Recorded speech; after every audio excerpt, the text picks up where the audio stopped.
the news and weather. Trying to figure out what to say. It's time to turn the channel of the Keeler Show today. Why do we always listen? Keeler's always in the know. It makes me want to call him and tell him where to go.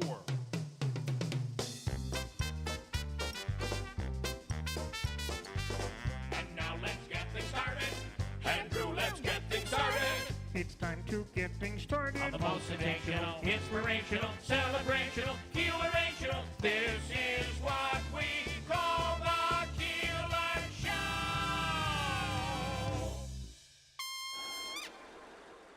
Celebrating 100 years.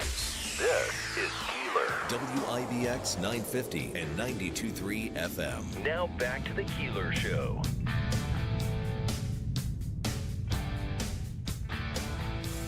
I do have to say it's a little mild, a little bit, yeah, come right around here. A little bit mild out there, would you say, this morning? I would say so. Yeah. Mark Butler is in. You got to help him with his microphone. Oh. He sounds good. Are we okay? I didn't know we were on air. Hey, we're on. Okay. We're on, Butler. We're on. Good morning, all. Manaski in as well. We're up on YouTube. I think we got everything going here right now. Is the app repeating? That's a good This question. station is currently playing the NFL. If you're looking for the game, tune your radio dial to WIBX 950 Utica Rome. Are you getting complaints already on that? No, I just know we had a game last night. So. I think Davey's been working on that, right, Davey? I mean, this is. I usually get complaints. I haven't got anything, but I'm going to check. So hold on. He's going to check. All right, he'll let us know. Good job, Smitty. Good morning. Good morning. Lots to get into here today. Last night, listen, I got to say, Mark Butler, I know there are a lot of injuries. I understand. But the Bill, first of all, the first half, the Bills looked terrible defensively. And in the second half, the defense stepped up, but the offense, there was just nobody for Josh Allen to throw the ball to. Well, Finish? You start. Well, I think every phase of the game, stupid penalties, lousy tackling, bad play calling. top to bottom. They should have relied more on the running game. I just and they marched down the field to start off the second half, and then could not. That game was completely in reach. Oh yeah, and could not win that game. I just 2 weeks in a row they looked terrible. Well, I don't think they've been playing well all year, except for that second half against Baltimore. The first week, yeah, they've been winning close games to second tier teams, second tier teams, and just a couple roughing the passers, a lucky interception at the right time. So we have Jacksonville and then the Chiefs. Is that right, Davey? No, Panthers. The Panthers. Okay. So and both are going to be tough games. Well, you're absolutely right. I mean, any game looks like it's a tough game.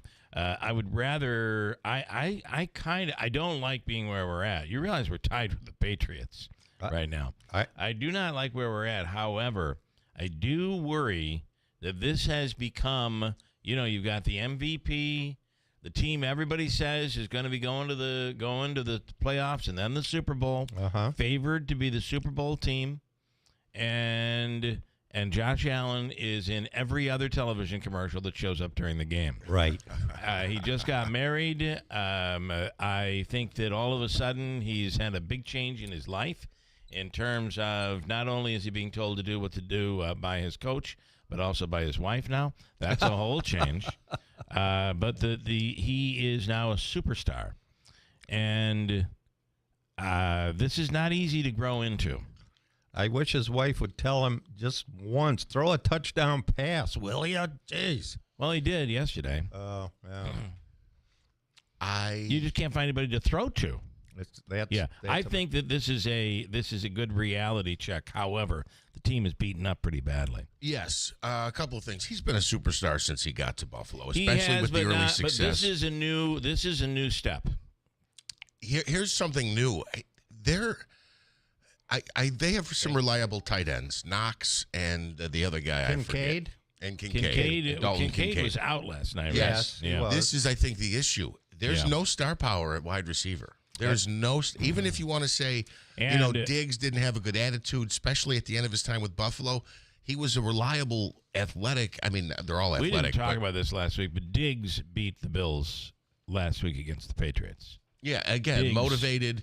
Completely. In superstar potential, I do think they need a bit more of a wide receiving core.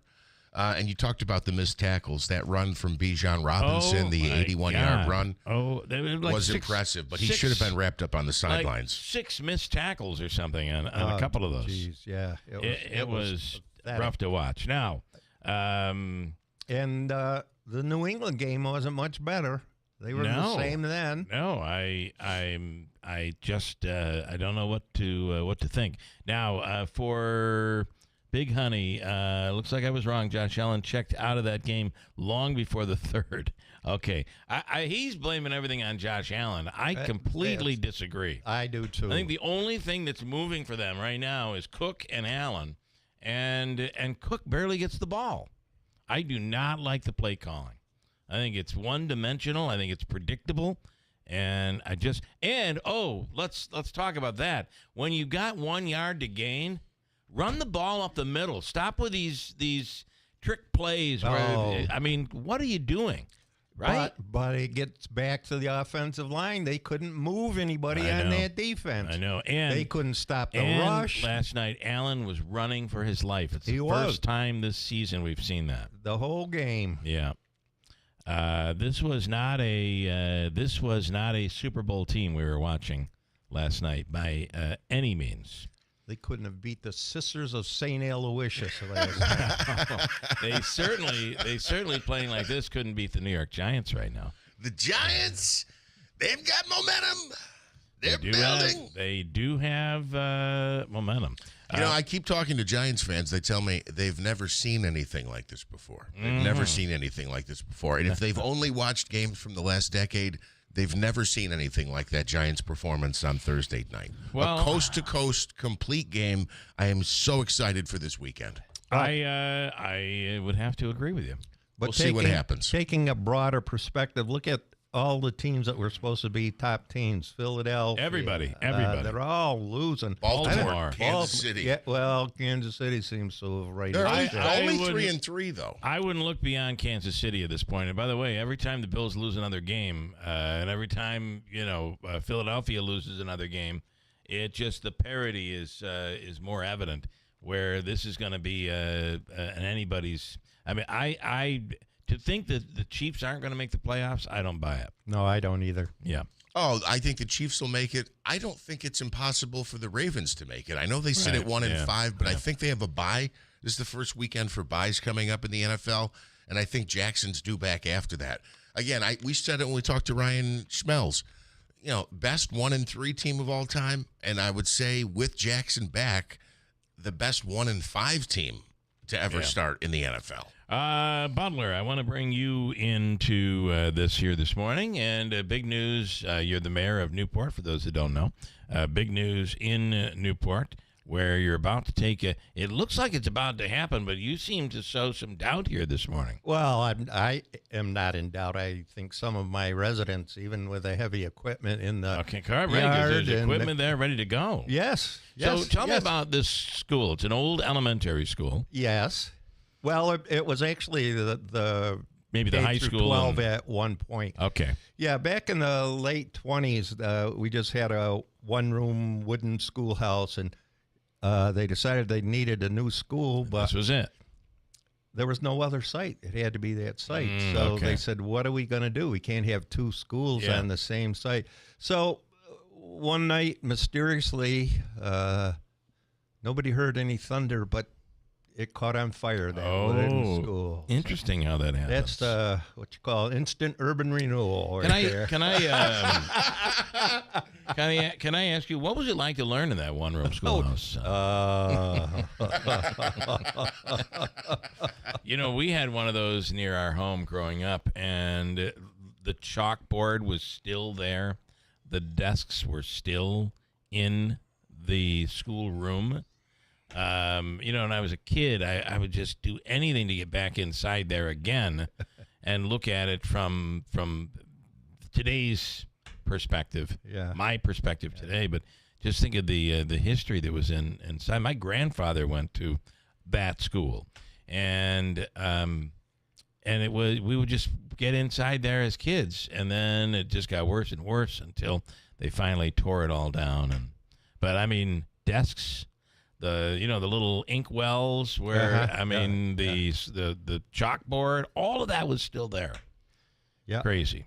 Well, broken windows and stuff like that, and then it just got worse and worse. Getting back to our school, though, it was a process that took well over 2 years. I mean, we had to deal with state historic preservation. And, right. You probably have a lot of asbestos in there, too. Well, there's asbestos. Are there bats in there? Is there this? Is there that? Are people living in there? Because, the village actually took over the building. We owned it, and as hard as we worked to seal off the windows and doors, the young children in our community found a way to get inside. They outsmarted us, yeah. But and I was afraid someone would fall down a stairwell and break something or worse. Over the weekend, I had a chance to speak to somebody that was inside and did a lot of work inside Charlestown, and talked about how now that's all gone. Yeah. And I was in there a few times, in the last, before they tore it down, and it looked like that restaurant that was in there people were there the day before working and eating, and the booths were still there and everything, and all of that. Wait, you mean after the fire? All I can tell you is by 2020, we were in there in 2020, and it was still, but there were squatters living inside. I remember that was a huge complex. It was. Oh yeah, I used to work one of the there. First versions of a mall. It was the first version of a mall. Not only did I used to work there, and when I was a late teen, I worked for Gaetano Construction. His offices were based there. Right, because they had a lot of office space, but the restaurant that was, as you went into the side, was to the right, that was all still there. There was like notes still on the wall. Was it like a yellow, almost like a creamsicle colored, the booths? Yeah. It's like a yellow reddish color. An orange reddish color. Newest updates on the government shutdown. It looks like the first round of payday is going to go through, and troops are going to be paid. Ryan Schmelz with Fox News Radio. Yes, Ryan, the Bills are following in the Ravens' footsteps here. 2 losses in a row. It's a horrible play last night. Nonetheless, this is an upside down year. Crazy so far. What do we know on how will the troops end up getting paid? And the Chiefs look good now, make it even worse. We were just saying that. Do not count out the Chiefs at this point. Oh, geez, no. Yeah. Ugh. God. Nope. Yes, the troops are getting paid. The Department of War and the Trump administration were able to move some things around to make sure that happens. But of course, they want to reopen the government so they don't have to do this again, and that's just not happening right now. Yeah. I just can't believe we're going to go through the whole week and have another week of no progress. I agree. Something's got to budge here. There is. This is starting to get ugly every night on the news. You're seeing more and more stories of people who are going without pay or being laid off now. So, Yep. Yeah, but again, no. Obviously, there's been some other news. What's been going on in Israel has really taken the news cycle away. But let's see what today brings. But as far as you can see, no real new progress. No, not yet. I mean, it seems like every side is still kind of dug in, and they're still going back and forth and whatnot. So, I haven't seen any indication that this thing is ending anytime soon. At least, we'll see. We'll see kind of where the vibe is today. But it doesn't seem like anyone's been willing to crack. Yeah. Ryan, did you see the interview with Nancy Pelosi on CNN talking about whether or not it is a clean CR? And my question is, to your understanding, is this a clean CR? Essentially, Dana Bash said, you've laid out your reasons for why the Democrats are not voting in favor of this extension for the next 7 weeks, but this is a clean CR. And Pelosi was essentially saying the Republicans this, the Republicans that, Republicans are shutting down the government. And Dana Bash was saying, well, this is a clean CR, and all the Republicans are voting for it, and all the Democrats are voting against it. And as typical, Nancy Pelosi was like, excuse me, you don't know what you're talking about. This is not a clean bill. What are you? Is this a clean bill? It is a clean bill for the most part. Yeah, I mean, like there's no spending cuts. There's no GOP legislation attached to it. If anything, it actually spends more because it also has funding for lawmaker security, executive branch, judicial branch security. It's all there. So I mean, look, this is a pretty, a basic extension, 7-week extension, and that's why you hear Republicans say these are Biden-era spending levels. And Rand Paul's been criticizing Republicans because they keep voting for Biden-era spending levels in order to reopen the government. But Democrats aren't budging because Democrats want some type of health care provision negotiated in this, and they haven't budged yet. Yeah. I want to ask you just quickly, I hope I have time to get your answer on this, but this letter that they're asking journalists to sign, the agreement they're asking them to sign at the Pentagon, almost everybody except what is that news network, OIN or whatever that I love their questions, usually very interesting nonetheless. The worst. Everybody OINK. Everybody OIN. Everybody else everybody else is refusing to sign this. What are your thoughts on it, Ryan? What are you hearing? Well, I am a member of the Radio and Television Correspondents Association Executive Board.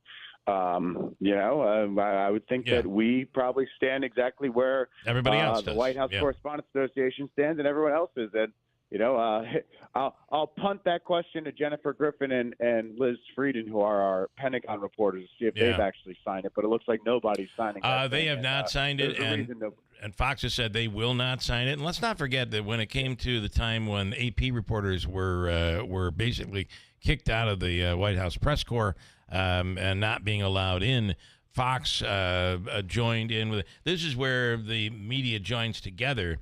Everybody joined in to protest that. This is, listen, we're built on free speech, free press, and we can't be in a situation where we're limiting that. That's just and a lot of networks and reporters came to Fox's defense when President Obama tried to bar a Fox reporter, I believe, one time. So the media usually sticks together in these situations, and so I mean this situation's interesting, and we'll see what ultimately happens. So yeah. Yep. All right. Interesting stuff, Ryan Schmelz. We appreciate it as always. Have a great day. Hey, sounds good. Thank you. All right, Ryan Schmelz, Fox News Radio. Bill, I'd like to know your understanding on this agreement that the White House is pushing on reporters that they'd like them to sign. But it seems to me almost Pentagon. like it's the Pentagon. But it's not from the White House. It comes from Hegseth. Well, okay, right from the administration. Yeah, I'd say that. So it's almost reminiscent to me of like the everlasting gobstopper from Willy Wonka. It's like, I'm still working to perfect this, but if you happen to walk by a table and see a gobstopper, you're not allowed to take it from the facility because then you've unveiled the technology that my competitor in the chocolate factory business is looking. What? I'm completely confused by that analogy, but I love gobstoppers. I just don't understand what is the idea. Like if you walk by an office and you overhear, we're going to bomb Iran tomorrow. No, what they're saying is you can't run out and say it. What they're saying, well, I guess, but what the document is saying is that news outlets pledge.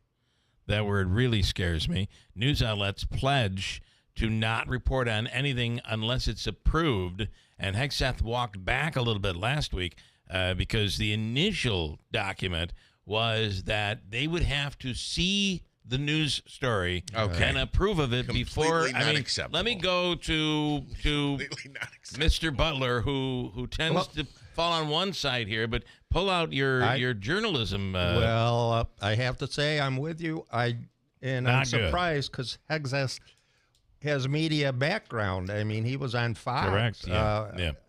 I wonder if he was on the other side of the fence, what he'd be saying now. It is.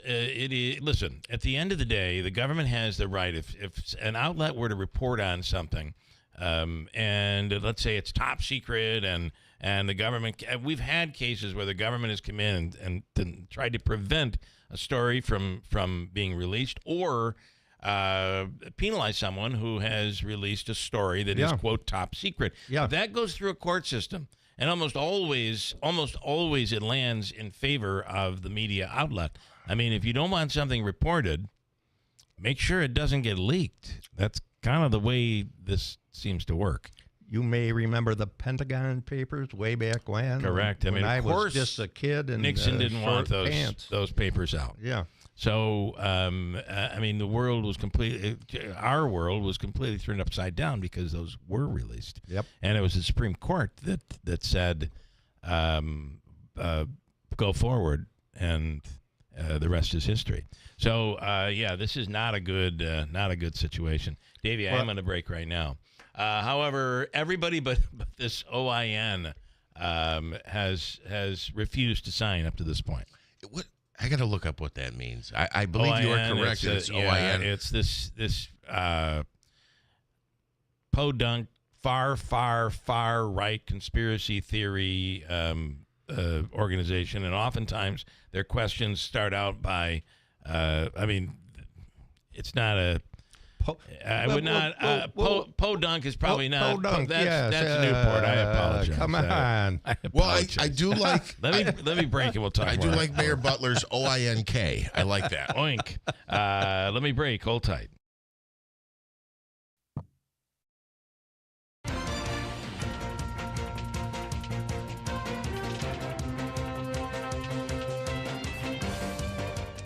We have cloudy skies, 52 degrees. WIBX 950 AM 92.3 FM News Time 6:42. Some news from President Trump. He's returning to the White House after signing a Middle East peace plan. Trump departed Egypt aboard Air Force One after signing the Gaza ceasefire and addressing leaders from around the world. Meanwhile, the White House will be hosting a celebration of Charlie Kirk's life later today. President Trump said he'll be posthumously awarding Kirk the Presidential Medal of Freedom. The event will take place in the White House East Room. House Speaker Mike Johnson says the current government shutdown could drag on. At a Monday news conference, the Republican said if Democrats keep up their, quote, obstruction, end quote, then that's where we're going to be headed. The Senate is expected to vote again today on a measure to fund the government. Newport Mayor Mark Butler confirms that demolition expected to get into full gear today on the old schoolhouse that is in Newport. Some prep work was done yesterday, but full demolition expected to get underway today and could take a couple of weeks. And testimony will resume today in the murder trial of 3 former officers at Marcy Correctional Facility. Matthew Gallagher, Nicholas Keefer, and David Kingsley, all accused of having a role in the beating death of inmate Robert Brooks at the prison late last year. WIBX 950 AM 92.3 FM News Time. Coming up on 6:44. Here's your forecast. All right, we're going to kick the clouds out, but a little leftover patchy fog around this morning and the clouds, and a mainly cloudy afternoon with some limited sunshine. So we're not there yet. Upper 60s today. Tonight to the mid-40s. In the Adirondacks, it'll get into the 30s, as you would expect with a cloudy sky. And we'll get the clouds away from here on Wednesday. They'll give way to sunshine. A little bit cooler with a northwest breeze. Upper 50s. From the Weather Channel, I'm meteorologist Ray Stajic, WIBX 950 AM and 92.3 FM. We lost a degree. Cloudy and 51 at 6:45. Feels kind of mild out there, though, right? It feels kind of decent. Tomorrow we won't get out of the 50s all day long, it looks like. And then tomorrow night into Thursday morning, get ready for a little frost and some cold. Yeah, mid-30s at best. I'm going to break. Do you want to say something? Well, yes, Bill. You like to refer to me as a neoconservative, but I never ever have used those words. Well, I want to congratulate our Senator Chuck Schumer. I want to say good things about him. All right, you stand by. We're gonna. So far, this is a breathtaking moment. He has a great forward hairline, I will say. Okay, hold on tight. Hold on a second. We'll get to Mr. Butler, the mayor, coming right up here at WIBX. Hey, everyone. It's Lisa from Fit Body Boot Camp in Whitesboro and Clinton. October is Breast Cancer Awareness Month, and we're turning sweat into support with our Burpees for Boobies Challenge. Here's how it works. All month long, you pay $1 to nominate someone to do a burpee, and every dollar goes directly to breast cancer research. It's a fun way to get involved, call out your friends, and raise money for an incredible cause. And if you're new to Fit Body, don't forget, we're also offering 3 free sessions to help you get started. So stop in, join the fun, and let's make every burpee count together. Don't overpay for your next mattress. Take advantage of Mattress Express's guaranteed lowest price program. Bring in any locally advertised price on a mattress we carry, and we will beat the price. Go to mattressexpressny.com. Hi, this is Kira Meelan. After almost a century in business, Meelan's Carpet One is known for many things. Our commitment to customers, for example. We go above and beyond to make your shopping experience exceptional from start to finish. We're also known for quality installation. Our experienced installers are like part of the family. They've been with us for years and they do an incredible job. But one thing everyone knows us for is Karastan area rugs and carpets. And this month is National Karastan Month. Karastan area rugs and carpets offer unmatched quality and timeless beauty for your home. Many of the choices available come with a lifetime stain warranty.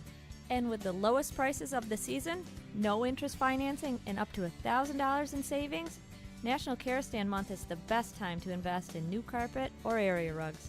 So this month, stop by Meelan's Carpet One on Old Commercial Drive in Yorkville, across from Joe Tahan's, where the good Meelan feeling means incredible savings and financing on Karastan area rugs and carpet.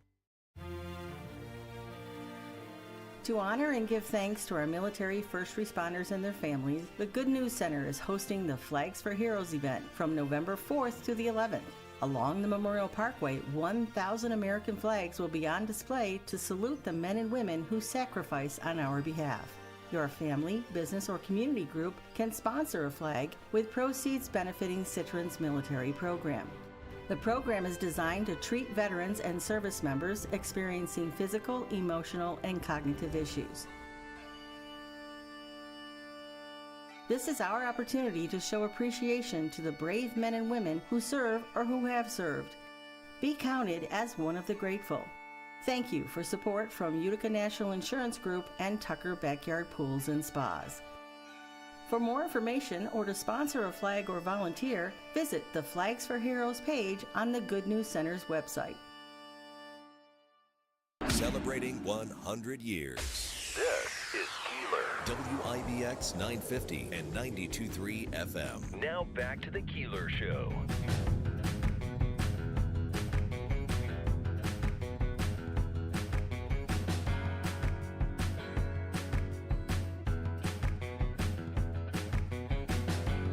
All right, stand by with your compliment over there, Mark Butler. I want to get into Tanya J. Powers is standing by right now from Fox News Radio. Tanya, good morning.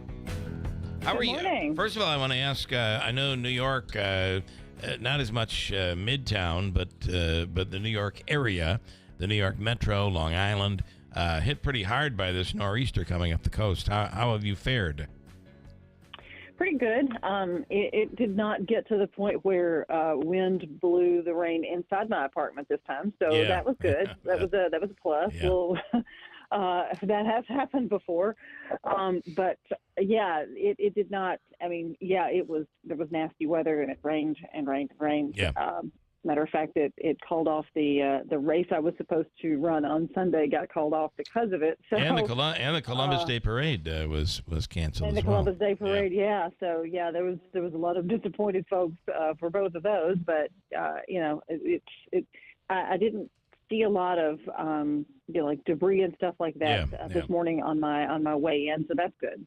I worry about our younger generation. I asked my daughter last night, how have you been handling the storm? And she said, what storm? So there you go. She's not wrong. Like I said, this one did not blow right into my apartment, into our building this time. So that's kind of what I gauge it by. When it starts raining inside my apartment, that's bad. Windows being open, that's bad. That's a biggie. Yeah. Okay, the latest on the National Guard is protests against federal intervention continuing in major cities. Portland demonstrators.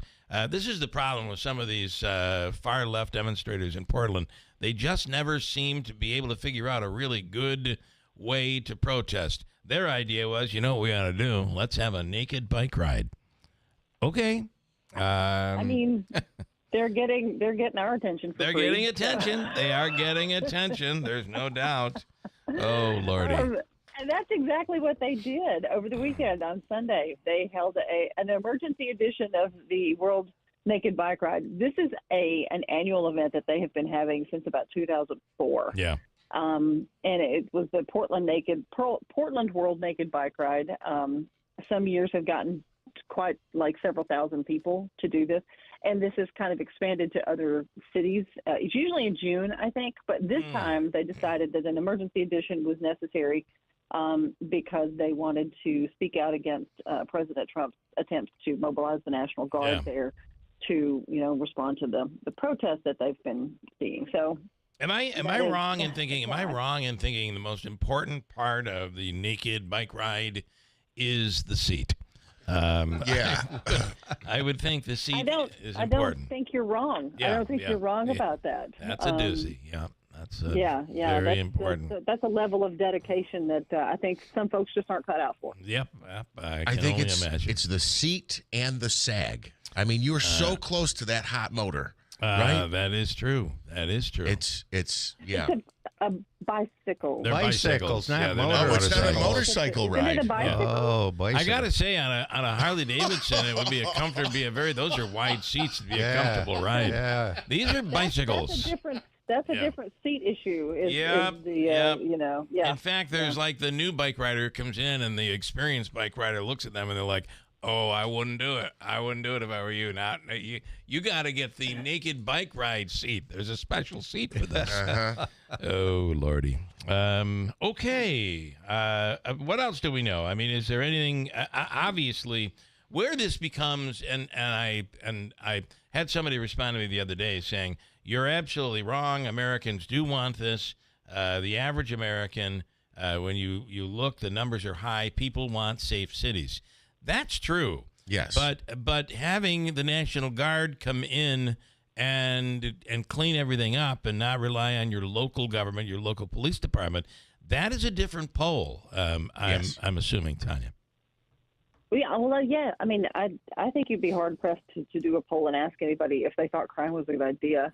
That's I bad, think everybody's right? probably everybody's in agreement, no matter who. Yeah, I think everybody's in agreement on that. Yeah.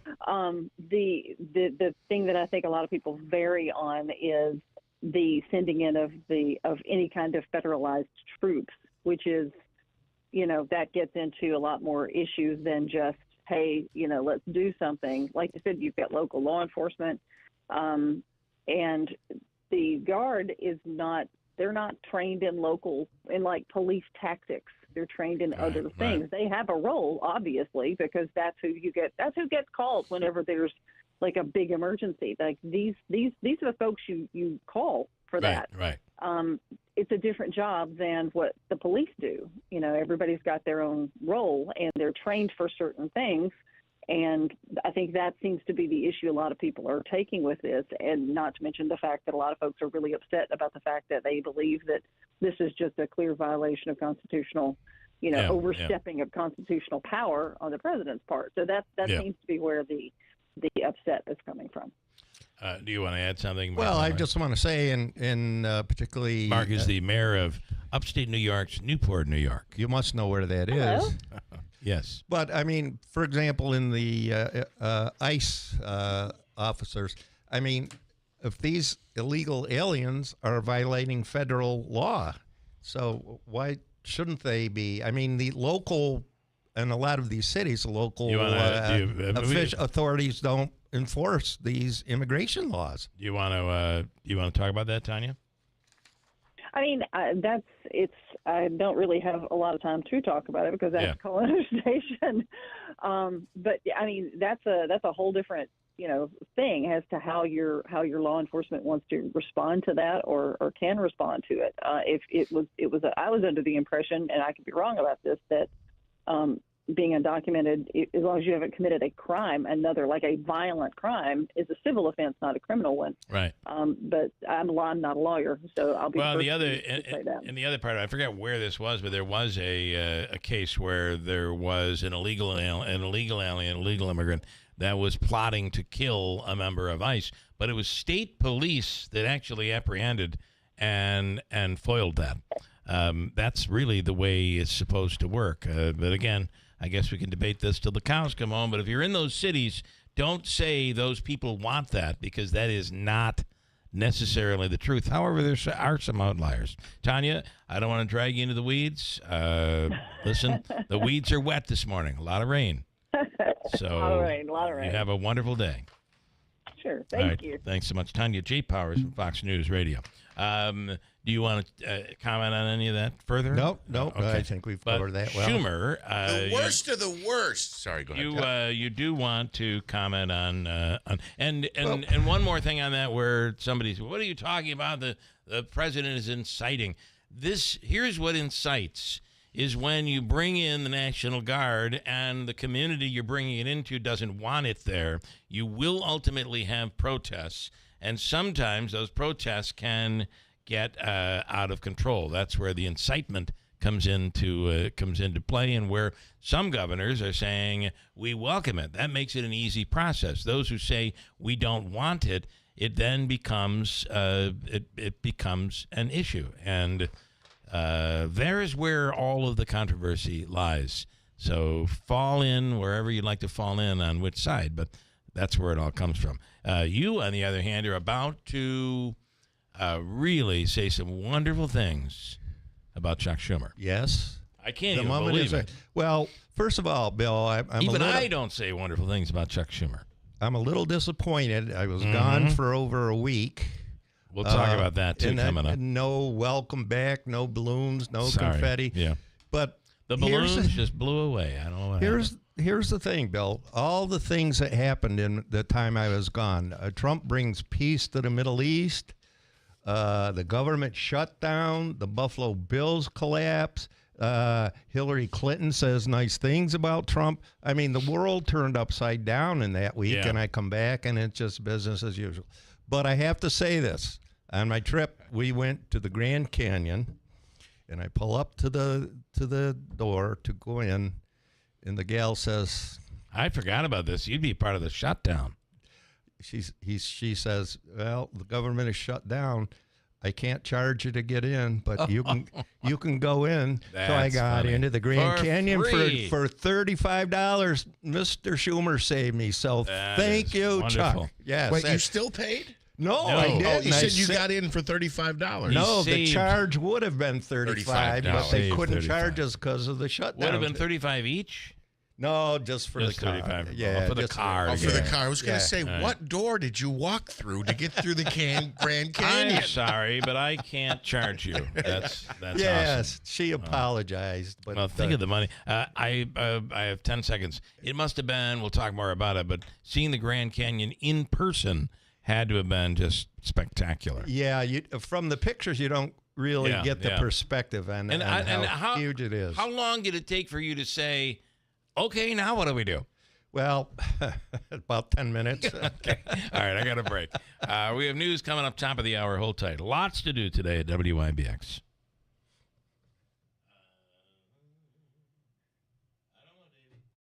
AmeriQ Credit Union is more than just a place to bank. It's a place where you belong, a place where meaningful connections are made with the right financial solutions to help you live your best life with the people who can help you get there, and the perfect blend of technology to stay connected wherever you are. For 75 years, we've been proud to serve our local communities on the founding principle of people helping people. Join today at ameriq.org/belong. AmeriQ and you. Let's connect. Membership eligibility required. Insured by NCUA. Whatever you need to haul, landscaping tools, heavy construction gear, or even livestock, Clinton Tractor has the trailer for the job. Choose steel, aluminum, or galvanized frames from 500 pounds to 55 tons with trusted names like B-Wise, Eager Beaver, and EB. For trailers, parts, and service you can count on, visit the Caledona family at Clinton Tractor. From the Stanley Theater Studios, WIBX Utica, Rome. W295EI. WIBX 950 and 92.3 FM. Celebrating 100 years. He's back from a Middle East trip to celebrate his ceasefire deal in Gaza. I'm Dave Anthony, Fox News. President Trump returned to the White House around 3 o'clock this morning. I'd like to talk about phase 2 of the deal. Already, Hamas has said they're not willing to disarm. What leverage do you have over Hamas at this point? We have a lot of leverage over them, and the countries that would back them or had backed them in the past are not going to be doing it any further. And I think they want peace also. They've gone through hell. That was Fox's Trey Yingst with the president, who went to Israel and Egypt to celebrate the release of the last 20 living hostages. And Trey Yingst reports. It was a day of celebration on Monday with so many reunions, former hostages meeting their families again after more than 2 years. We do expect to get more updates on their health conditions today from local hospitals. Hamas has so far only turned over 4 bodies of the 28 dead hostages the group also held in Gaza, which will need to be rebuilt after the war that killed 67,000 Palestinians. And Fox's Jonathan Savage reports. The truce between Israel and Hamas means a new chance to relieve suffering in Gaza. The United Nations Emergency Relief Coordinator Tom Fletcher says an extra $11 million has just been released. Winter is coming. We've got to get shelter and fuel to people who desperately need it and massively scale up the food and medicine and other supplies going in. The Senate returns today, planning another funding vote with much of the government shut down a 14th day. House Speaker Mike Johnson warns. We're barreling toward one of the longest shutdowns in American history unless Democrats drop their partisan demands and pass a clean, no-strings-attached budget to reopen the government and pay our federal workers. Democrats blame Republicans for refusing to negotiate on health care provisions they want to add to the funding. President Trump will pay tribute to Charlie Kirk today. It would have been the conservative activist's 32nd birthday. He'll posthumously award Kirk the Presidential Medal of Freedom, the nation's highest civilian honor, a little over a month after Kirk was assassinated. America's listening to Fox News. Living with everyday pain is like having a voice that always says, no, you can't do that. No, you better sit this one out. It's no way to live. So if pain is affecting you, see how Relief Factor can help get you back to life on your terms. One where you say yes a lot more. Relief Factor is a daily supplement that fights pain naturally. Developed by doctors, Relief Factor's unique formula of natural ingredients does not just mask pain, it helps reduce or eliminate it for good. Whether it's your back, neck, joints, or muscles, Relief Factor can help you, as it has for so many others. So call 1-800-4RELIEF and give Relief Factor's 3-week quick start a try. It's only $19.95, less than $1 a day to get your life back. Just go to ReliefFactor.com or call 1-800-4RELIEF. That's 1-800-4-RELIEF, and see how you can say yes to more of everything you want. One of the countries very involved in helping get that ceasefire deal in place in Gaza is Qatar, which is caught up in some controversy here. As the U.S. clarifies, a base that a Qatari Air Force will train out here will not be under that country's control. There's been some bipartisan backlash after it was announced last week by War Secretary Pete Hegseth that an agreement will allow Qatar to build a facility at the Mountain Home Air Force Base in Idaho. Vice President J.D. Vance telling Fox Business. We are continuing to work with a number of our Arab friends to ensure that we are able to enforce this peace, but we're not going to let a foreign country have an actual base on American soil. The Trump administration says the base will hold a contingent of Qatari F-15s and pilots in a partnership for enhanced training. Jeff Manasso, Fox News. On Wall Street, stock futures are falling the day after big gains. In the baseball playoffs, the defending champion Dodgers take Game 1 of the National League Championship Series, beating Milwaukee 2-1. Seattle topped Toronto 10-3 to go up 2-0 in the ALCS. There was also an NFL doubleheader. Turnovers doomed the Commanders on Monday Night Football. The Bears beat Washington 25-24 with Chicago kicker Jake Moody walking it off from 38 yards away. Snap a bit high. Kick is good. And the Bears win. Jake Moody, a hero tonight. That was courtesy of ESPN on ABC as the Bears won their third in a row while Washington dropped to 3-3. The Commanders had 3 turnovers, including a killer late in the fourth quarter when quarterback Jaden Daniels and running back Ja'Cory Krosky-Merritt mishandled the handoff. In the first game of the night, the Falcons took down the Bills 24-14 thanks to a career-best 238 yards from scrimmage by running back Bijan Robinson. That's Fox's Joe Morgan. Atlanta is now 3-2. Buffalo drops to 4-2. I'm Dave Anthony. This is Fox News.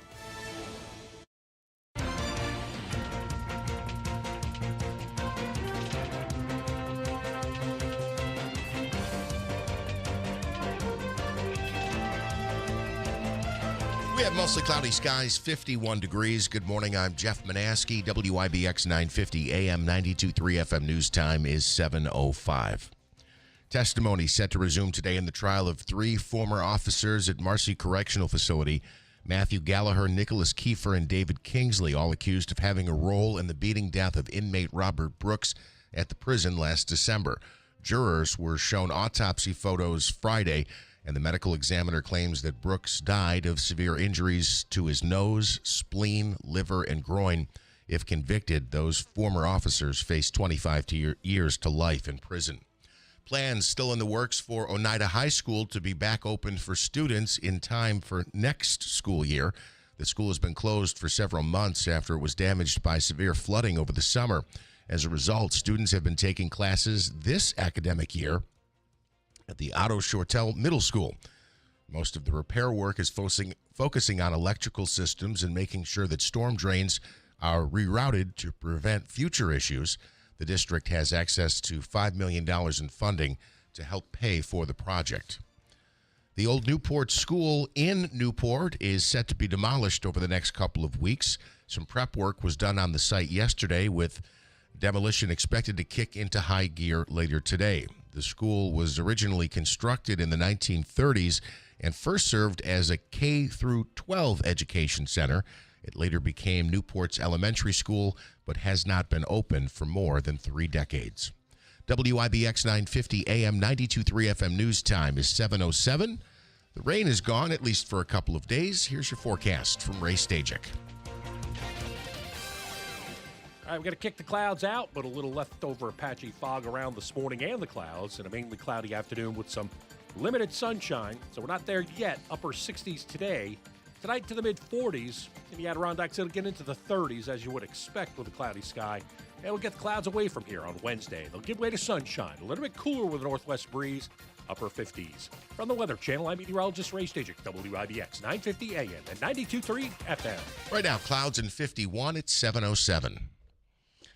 All right, in sports, the Bills laid an egg last night. 24-14, they fall to the Atlanta Falcons as Bijan Robinson went off, including an 82-yard touchdown run. The Bills now drop to 4-2 on the season. It looked like a game of smear the. We used to play it in elementary school. Smear the running back. Smear the guy that's got the ball, and no one could seem to tackle him. It was just terrible. And it wasn't just that play. No, it was all game long. Consistently all night long. At least the first half, they could not stop them from moving the ball. They hit a guy at the line of scrimmage, and he'd still get 7 or 8 yards by the time they pulled him down. And their pass defense was just horrific. It did improve in the second half, but the offense faltered then. So, crazy. Sorry, Jeff. That's all right. No, the Bills now 4-2 on the season. There was a second Monday Night Football game last night. It saw the Chicago Bears rally for a last-second victory with a field goal, knocking off Washington 25-24. Baseball playoffs, the NLCS and ALCS both underway.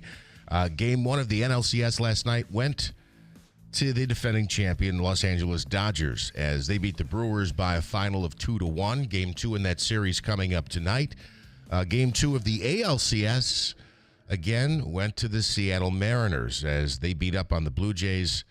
The final of that game last night was 10-3. That series will resume on Wednesday. Also wanted to mention the Comets are home on Friday night at the Adirondack Bank Center as they host the Rochester Americans. And Utica University has a preseason, an exhibition game coming up on Saturday at the Adirondack Bank Center when they host SUNY Morrisville. So they open on Halloween, I think. Utica University does. I believe they'll play Adrian Halloween and November 1st. Did you see the story out of Cortland? Some people got no reason to. Oh, I'm sorry. That's sharp people. Some people should not have children. Oh, Can we all agree on that? I agree. Some people should not be able to have children. I'm not suggesting, anything, but I am saying that some people should not have children. Cortland woman has been charged with a felony after police say she locked a 6-year-old girl in a closet and left her home alone for about an hour. She pulled a dresser up against the closet door so the child could not get out, and then took off for a little while. Well, what in the hell? There was another story about a woman who stuffed a child in a drain pipe somewhere. That's in Albany. That's and she's how currently horrible is that? on trial, right? That trial is going on. Child's death, in Albany County. An investigation found the 31-year-old Lori Miracle locked the 6-year-old girl inside a closet and pushed a heavy wooden dresser in front of the door so the child could not get out. Miracle left the home for about an hour, leaving the girl confined in the dark closet. She also left 2 other children, a 2-year-old and a 7-month-old, in the house unsupervised. It gets better. She was charged with first-degree unlawful imprisonment, a felony, second-degree reckless endangerment, endangering the welfare of a child. I hope that we're still in a place now. I get it with all the bail reform. Somebody gets arrested, we process them, and then we just let them go. Mm-hmm. I hope we're in a position now where we decide, okay, we need to take these for their own health and safety. We need to take these children out of the house. Exactly. I'm pretty sure we're there. I hope so too. And I hope it's 3 counts of endangering the welfare of a child, not just 1. I'm sure that is it's 3 that is kids. the case. It should be 3 counts. Yeah. Leaving a 7-year-old to take care of a 2-year-old and a 7-month-old. 2-year-old and a 7-month. Think about pretty it. hard to take care of them from inside a closet. Inside the closet. Yeah. Hey, I can see it through the keyhole. Don't do That's that. right. Don't do that. Terrible. Nonetheless, that goes back to my statement. Some people should not be parents. 712. She should have been a nun. She wouldn't have had any kids. That would have been maybe nonetheless. She would have gone and followed God's way, which would not be locking a child in a closet. River Hills Properties. The service that they provide is all about relieving the stress. Placing a person who has a home and has decided, or a family, a couple, they've decided to sell their home. It is a very, very stressful time. And for River Hills, they become part of your team. You've hired a team to assist you when you contract with River Hills Properties to sell your home. They really work for that commission to help you from the very beginning to the very end, till the closing. They are there. They're there every time the house is shown. They're there for the appraisal or the inspection. Every step of the way, your listing agent is there to say, let's make sure we get this right for you. That's the River Hills way in Barneville, Little Falls, Copenhagen, and Utica, in Newport. They have an office coming soon to the city of Rome. Yes, in Newport, the home of Mayor Mark Butler. Mm-hmm. And, of course, if you want to be one of those snowbirds and avoid the winter, they can help you there as well, because they have a full team of agents in River Hills Properties South. That office, that's the one down in Florida, in Sarasota, covering Sarasota, Naples, Marco Island, some of the most beautiful parts of America. Remember, nobody sells homes like River Hills Properties. Call 315-896-1009. It's River Hills Properties. Coming up, we'll speak with Dr. Hall. We have Hobica's free money question of the day. I've got a great question for you today. And, Davey, this morning it's worth a total of how much money? $200. $200. Wow. You know what I'm going to do to that, Davey? Add another 50? Nothing. No, I'm just going to leave it alone. Good. You didn't change it today? I'm going to let Davey be the decider here. That's really nice, Davey. $200. Hobica's money. We've had a big week of giving away money. We've had 2 big winners. And we'll get to it coming up at 7:35. Sit tight, WIBX. When it comes to the ones we love, their comfort and dignity matter most. That is why Hospice and Palliative Care is here for you. When you want your loved ones' wishes to be honored, when you want them to be comfortable, safe, and secure, and when you want them to be wherever they call home, Hospice and Palliative Care is the right choice. Our team of professional doctors, nurses, social workers, and bereavement counselors are dedicated to providing compassionate care every step of the way. At Hospice, your loved one is not alone, and neither are you. We are just a phone call away, ready to support you through this journey. Choose Hospice and Palliative Care, serving Oneida, Herkimer, and eastern Madison County for the comfort and dignity your loved ones deserve. For more information, visit our website, hospicecareinc.org, or call us today at 315-735-6484. Hospice and Palliative Care, Middle Settlement Road, New Hartford, serving Oneida, Herkimer, and eastern Madison counties. When you need us most.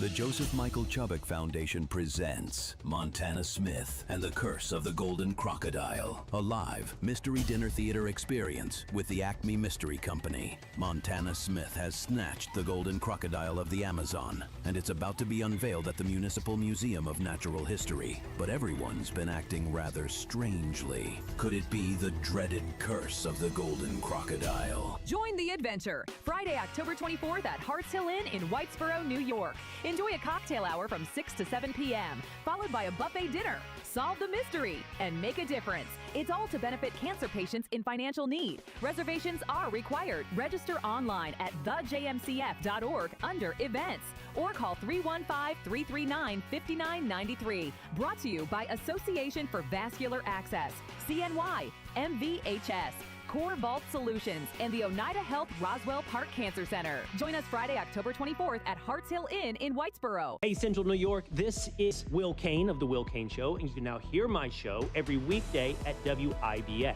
I do things a little differently when I'm behind the microphone because I turn it over to the listeners to learn and really dig into the issues that impact everyday Americans. The Will Kane Show lets you keep ahead of the headlines and understand what's really going on in the world with in-depth discussions from leading experts and the brightest minds. From politics to sports, nothing is off topic. Listen to The Will Kane Show weekdays at 6, only on WIBX 950 AM and 92.3 FM. WIBX. This is Keeler. WIBX 950 and 92.3 FM. Now back to the Keeler Show.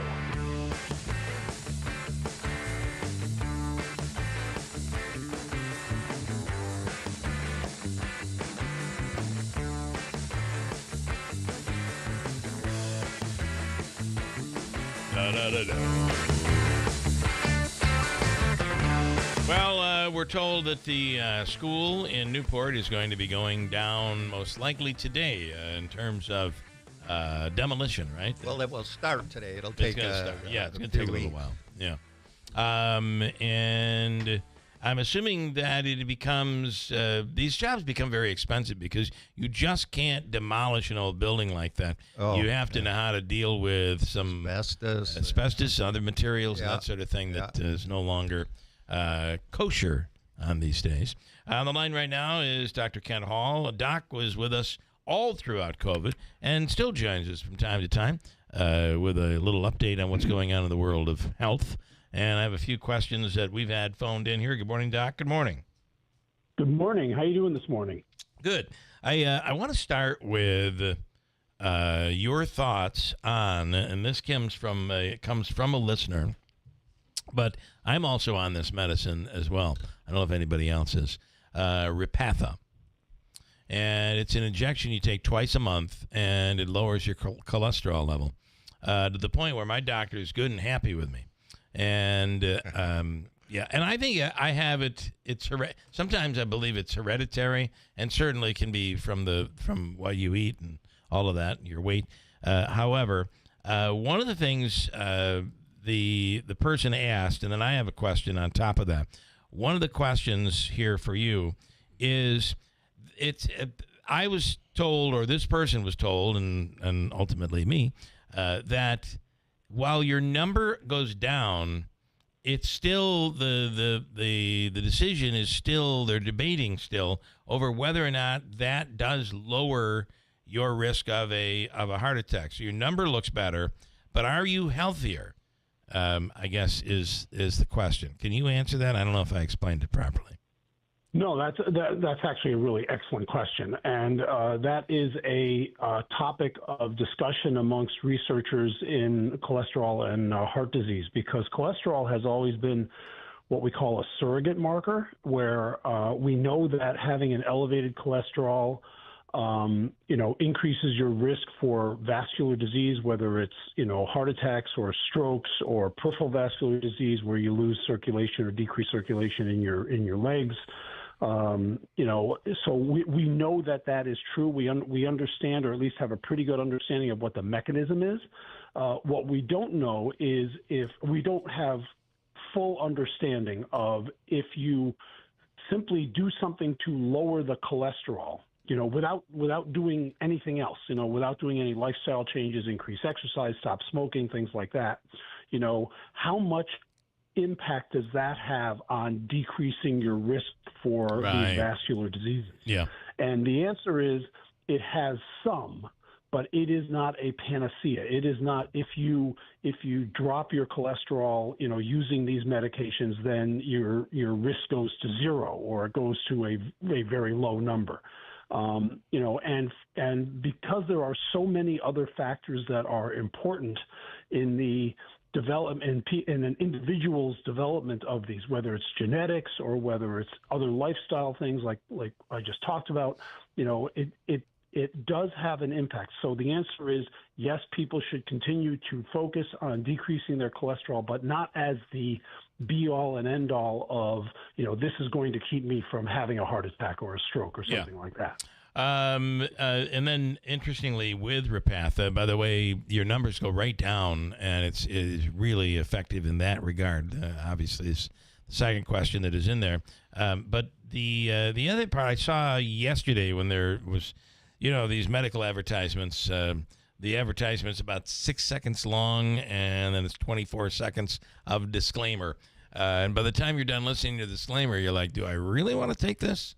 You could want to kill yourself. You could want to, all this stuff. Nonetheless, with Repatha, one of the side effects is runny nose. And I thought that because I've been dealing with my eyes water, and I'm always almost like I'm coming down with a case of the sniffles, if you will. And it does get annoying. I thought it was post-COVID.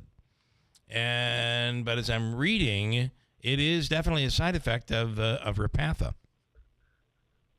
Yes, it is. It is definitely one of the listed side effects. In fact, it's considered a common side effect, which means that it affects. Common, you would think, oh, that means it's like 50% or 70% of people. No, common means that it occurs in around 10% of people or more.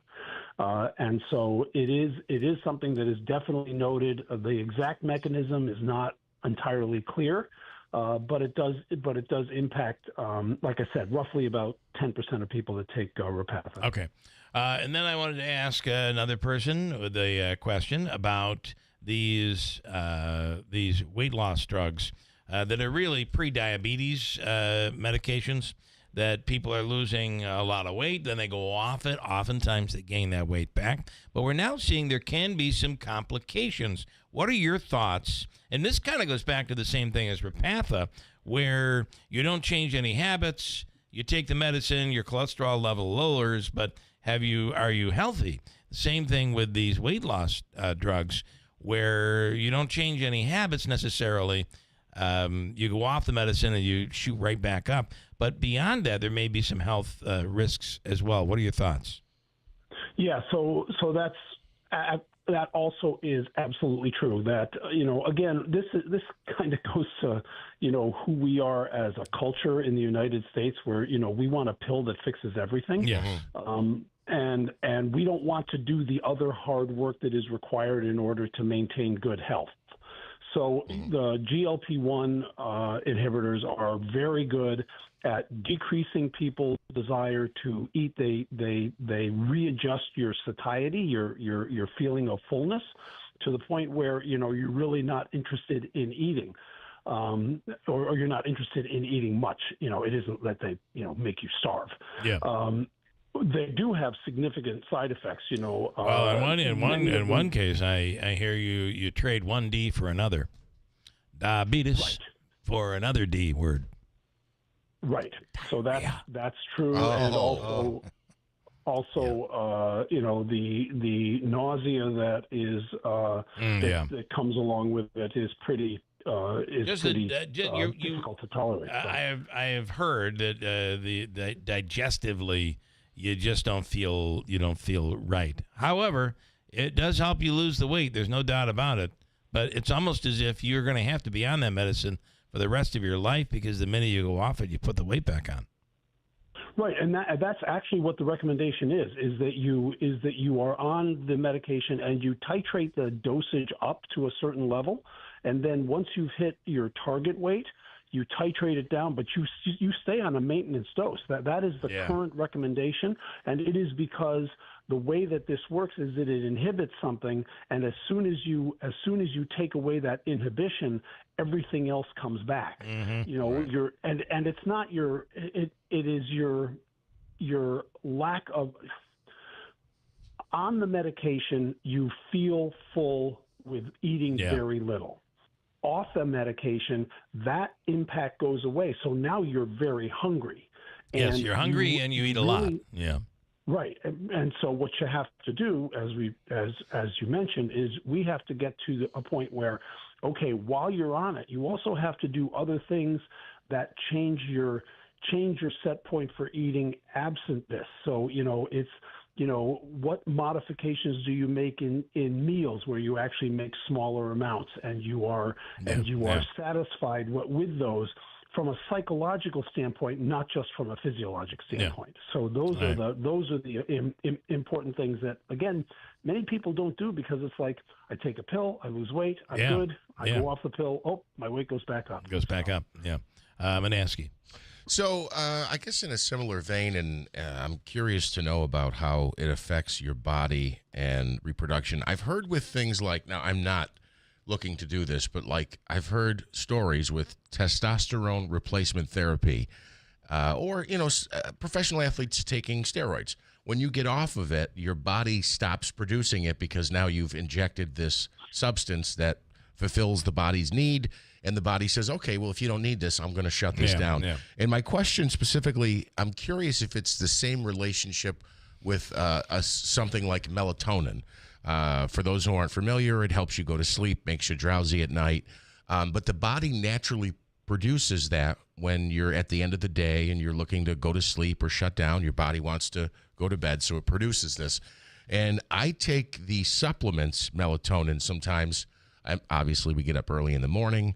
Sometimes you're watching a Monday Night Football game that goes till 11:30. So when the game ends, you're up. I am looking for a substance to kind of put me down so I can get a couple hours of sleep. Sometimes I wake up drowsy in the morning. I guess the real question is, though, is taking that on a nightly basis, does that make your body stop naturally producing that, where you almost get a dependency that you can't sleep without taking a supplement? So I haven't seen any studies specifically related to melatonin. What you described, though, is definitely well described in other areas. And so certainly people that take a sleeping pill to actually help them sleep, not melatonin, which is a naturally occurring substance, but other sedative types of medications, they do become dependent on them, because their body basically just gets used to having that medication help. What I would say is that you want to take these things. You don't want to take them all the time. And if you feel like you need them all the time, then what you really want to do is you really want to talk to a healthcare provider to understand why it is that is going on, because you may very well have other issues.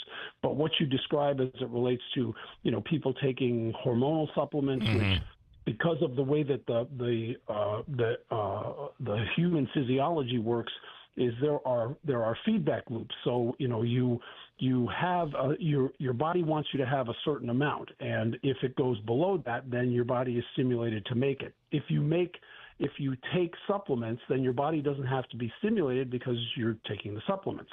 And what that means is that the cells, in certain circumstances, and testosterone is one of them, In certain circumstances, that causes the cells that make that substance, in this case testosterone, to actually say, oh, then we're going to atrophy, we're going to shrink, and that's what happens. And then when you stop taking it, your body doesn't have the capacity to rebound back to where it was.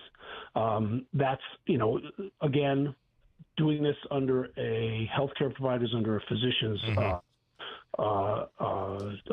tutelage is hugely important because they can understand, okay, you may want to wean off of this, or you may want to go up gradually so that mitigates some of that physiologic response. There's always there are very few things that you can take that don't have some sort of an after effect. For instance, even an ace bandage, there are rules around wearing an ace bandage because your muscles begin to rely on that ace bandage, and so you're not supposed to wear that for a long period of time. Or did somebody just tell me that incorrectly? No, that's absolutely true. Your body becomes dependent on external factors. It's why if somebody is in a splint because they've got a very badly sprained ankle or a broken bone or something like that, that's why when they get out of it, they have to go through some physical therapy where they have to actively get back the range of motion that they've lost because they became stuck. Here is so there is that effect. This is the understanding the risks and the benefits of anything that we do in medicine is hugely important, and having that conversation with somebody who understands your health, who is a partner in your health, is very important. So, I have one more question here. This person is asking, can you ask if Keeler injection has been approved? I don't know if I pronounced that right. I think you did. I believe it has, yeah. What is that? What is Keeler? It is it's a cancer medication. Okay. All right. Yeah. Has that been approved, and you believe it has? Yes. My understanding it has. Yeah. Okay. All right. Don't we see it on? Is that something we see on TV? Yes. Yeah, that's on TV. Yep. So, and that makes you feel better when you're going through certain radiation or chemotherapy or something like that. Okay. Well, it's a medication to actually fight the cancer. So it's an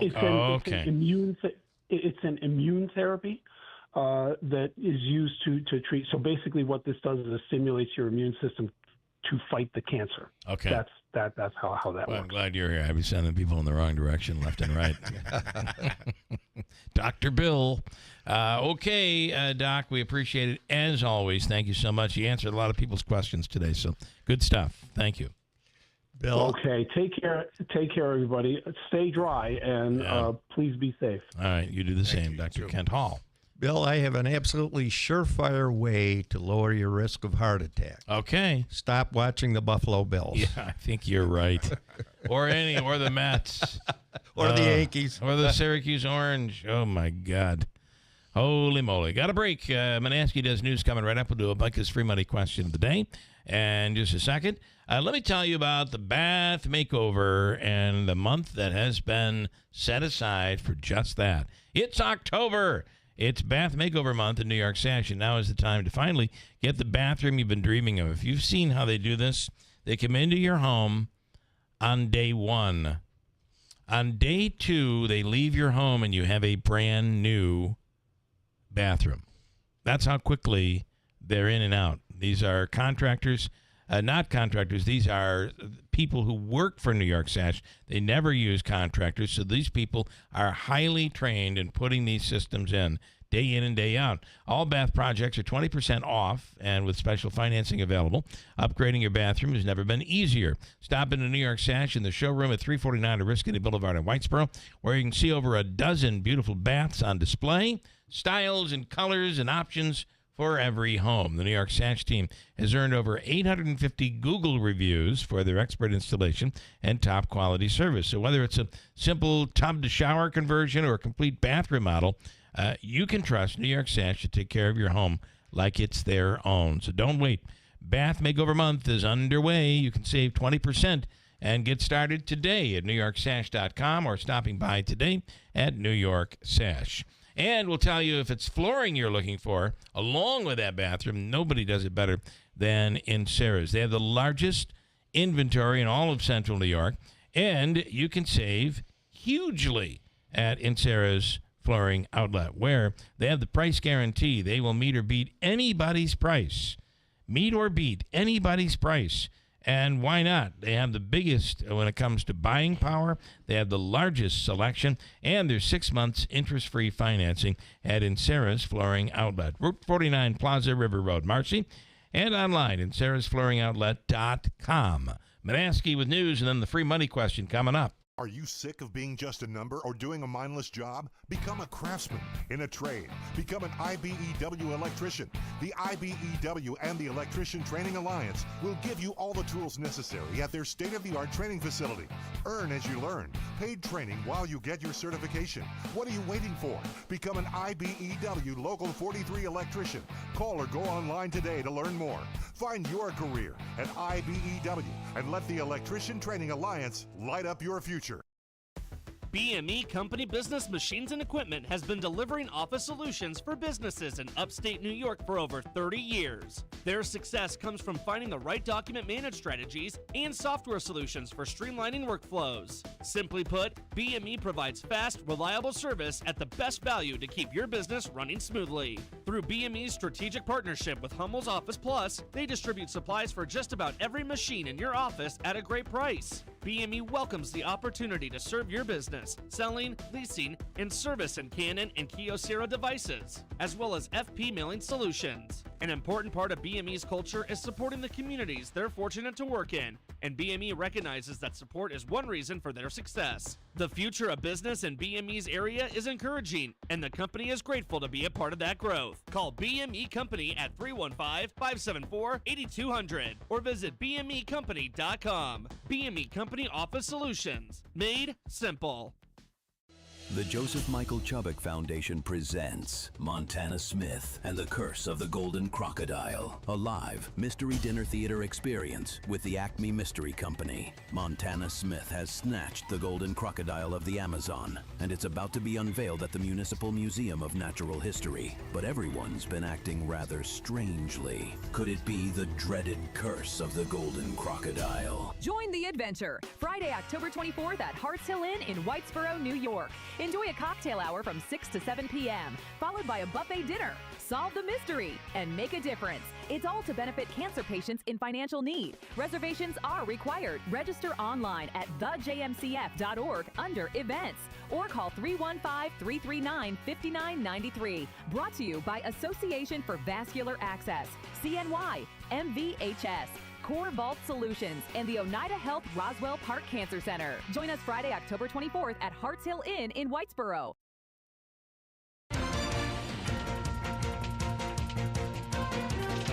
Cloudy skies, 51 degrees. Good morning. I'm Jeff Manaski. Some airports are refusing to play a video that blames Democrats for the government shutdown. The video features Homeland Security Secretary Kristi Noem saying, quote, Democrats in Congress refuse to fund the federal government, and because of this, many of our operations are impacted, end quote. But officials at airports in Seattle, Portland, Phoenix, Buffalo, and Westchester have decided not to play the video at TSA checkpoints, citing the political nature of the video as the reason for their decision. President Trump is returning to the White House after signing a Middle East peace plan. Trump departed Egypt aboard Air Force One after signing the Gaza ceasefire and addressing leaders from around the world. The 20-point plan has so far led to Hamas releasing all of its Israeli hostages and Israel starting to release its Palestinian prisoners. Alec Baldwin says he and his younger brother Stephen are okay after he crashed his wife's Range Rover into a tree.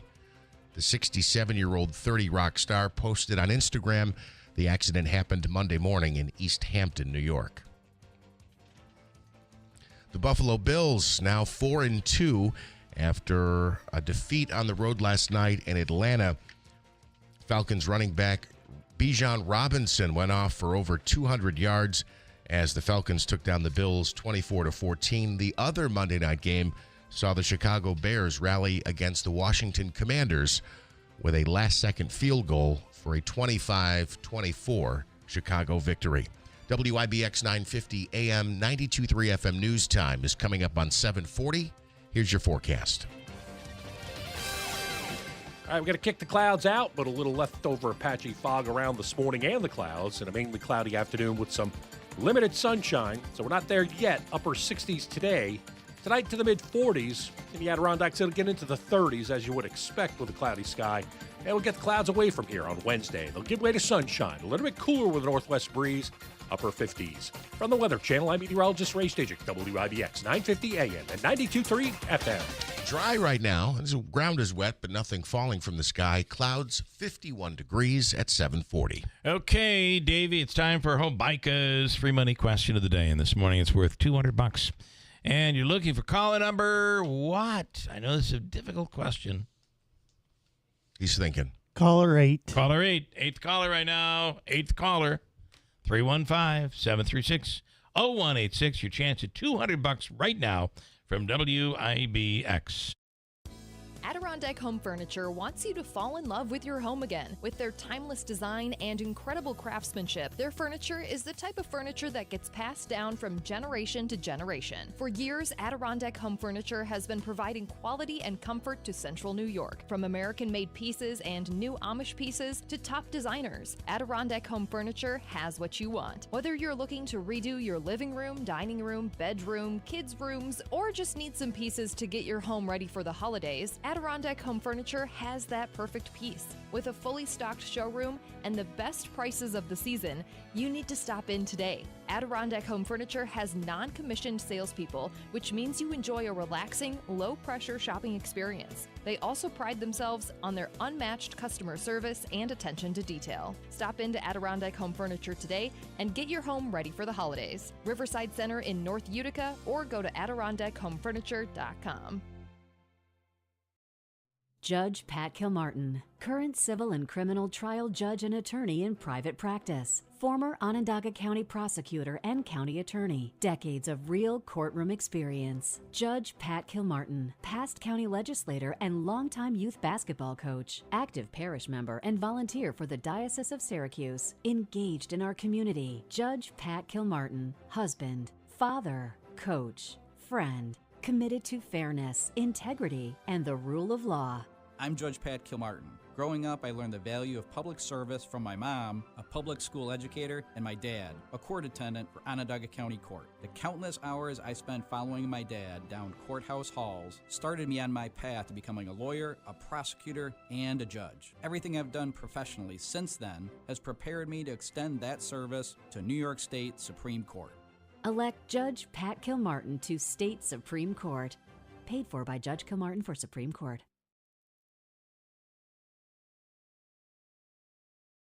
$100 years. This is Keeler. WIBX 950 and 92.3 FM. Now back to the Keeler Show. Okay, it's time now for Hobica's free money question of the day, and it's worth $200.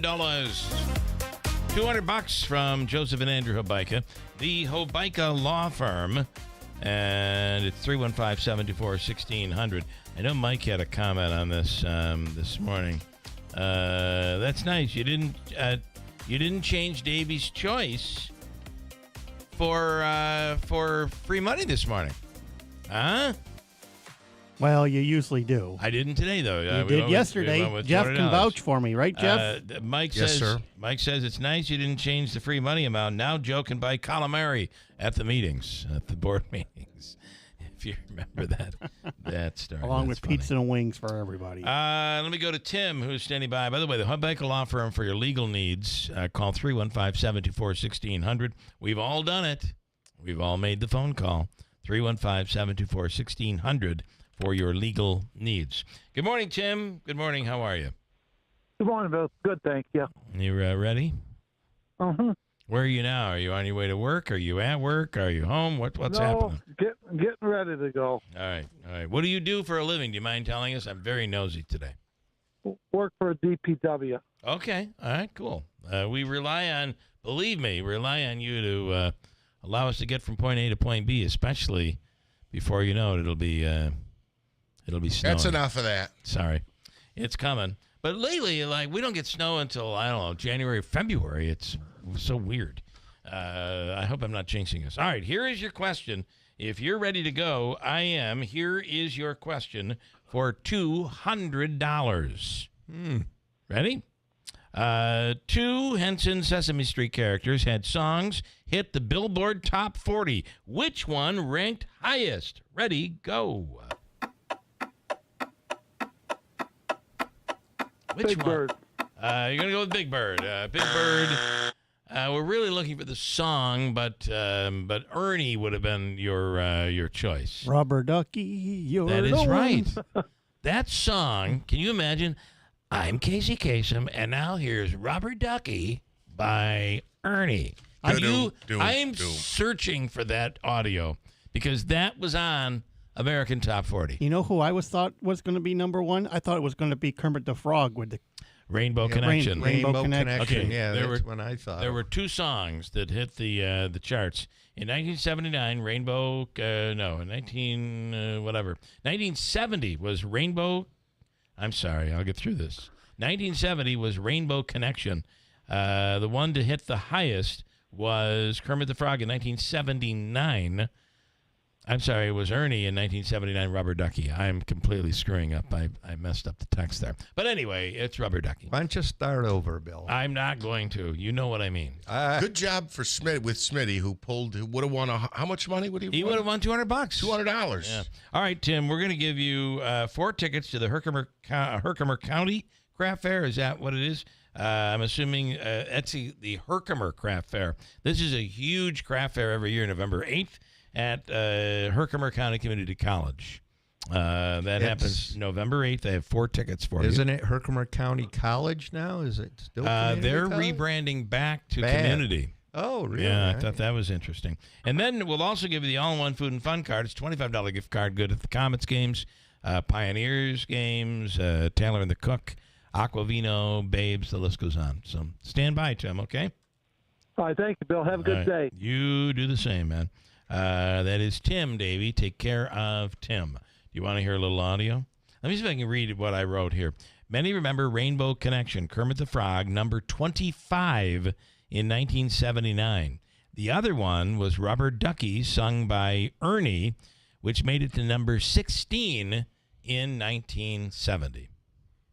Now, I got to tell you, the Rainbow Connection, I could see kind of fitting into Casey Kasem's thing, but I don't know about Rubber Ducky. Could you imagine with that? you. There was another duck song. Do you remember the other duck song? That was on the charts. And no. Butler. I do not. That was Rick Dees, the disc jockey from L.A. Oh, Disco Duck. Disco Duck. Yeah, that's exactly right. Correct. Don't you let anybody tell you that Mark Butler doesn't know what's going on over there. Don't let it happen. He's got it. All right. Rubber Ducky, you're the one. You make bath time lots of fun. Rubber Ducky. And do you think if Casey Kasem had a meltdown over Shannon by Henry Gross, remember when that happened? There was they put 2 slow tempo songs together, and he got all mad and started yelling and swearing. I'm doing an animal dedication. Yeah. Will someone please get some gun? It got pretty feisty. Can you imagine how he felt when Rubber Ducky hit Billboard's charts? Now, Bill. Yes, sir. On Mark my Butler. vacation trip, I wound up in Las Vegas. I saw Paul McCartney in concert. That was very exciting. So that's big. That is your big anniversary moment. By the way, can we stop for a moment? Yeah. And just say happy anniversary to you and your wife. Well, thank you. For 50 years of wedded bliss. We were just a couple of teenage kids. Can I play a little song for you? I just want to play a little tune to celebrate your 50th wedding anniversary. Well, ladies and gentlemen, Mr. and Mrs. Mark Butler. Oh, Rubber Ducky, you're the one. Sorry. That's all I But had you queued didn't up. let me finish. All right, I'm sorry. So we're on a trivia thing. I consider myself to be a pretty strong Beatles fan, but I got stumped on one. And here's the trivia question but I want you to answer. Right. Okay. When in the Beatles' first appearance, You want me to play the timer and everything? We can. Yeah. All right. You want to give me $100 if you don't get it? No. All right. Okay. In the Beatles' first appearance on the Ed Sullivan Show, what was the first song they played? Ready. You got to say ready, go. Ready, go. You're looking it up. No, I'm not. I'm going to say All My Lovin'. Oh, you got it. I did get it. Time Boom. for the sounder. Wow. Everyone would say, I want wanna to hold your hand, hand. but it's All My Lovin'. Yeah. I just recently, and this is how I knew this, I just recently watched the original appearance on online. Really? The Beatles on Ed Sullivan. And it was much, we just see the clip, right? You're thinking, oh, they had this one moment, but it actually went on for a little while. They played a few songs, and there was this little downtime when I just was very interesting to watch. Yeah. But All My Lovin' was, that was the answer. Yeah. All right. Well, he had. Now you owe me $100. Ooh, yeah. He had shots of John Lennon and George. He did tributes to them. It was quite a decent show. Was that in the Sphere? Yeah, no. That was in Allegiant Stadium. Okay. So, number one, he's how old now? About 82 or 83. Something like that. Yeah. 82, going to be 83. Still filling up the stadium, right? Yeah, it seemed to be just about full to the gunnels. It was really packed. And the other thing that has changed just recently, and I wonder if you got to see it. I've seen McCartney 3 times. And I wonder if you got to see this. He has changed. He's now doing some of Lennon's material. Yeah. He would never do that before. Yeah. He would, if he did, Lennon would be up on the screen doing it. But now he's decided to do some of John Lennon's stuff. His very first song at the concert was "Help," which was a typical John Lennon song. That's so cool. So that caught us off guard. What history, though, right? To see, and isn't it amazing? I think how it's a little tough for him to hit all of the, but he does a damn good job of it. Yeah, he played for 2.5 hours. Yeah, he's great. Yeah, pretty at wild. that age. Yeah, wild. Could I ask the mayor a question? No, I have one also. Mayor Butler. All right, fire away. How was the stadium? Does it look? Is it nicer on TV as it in person? Okay.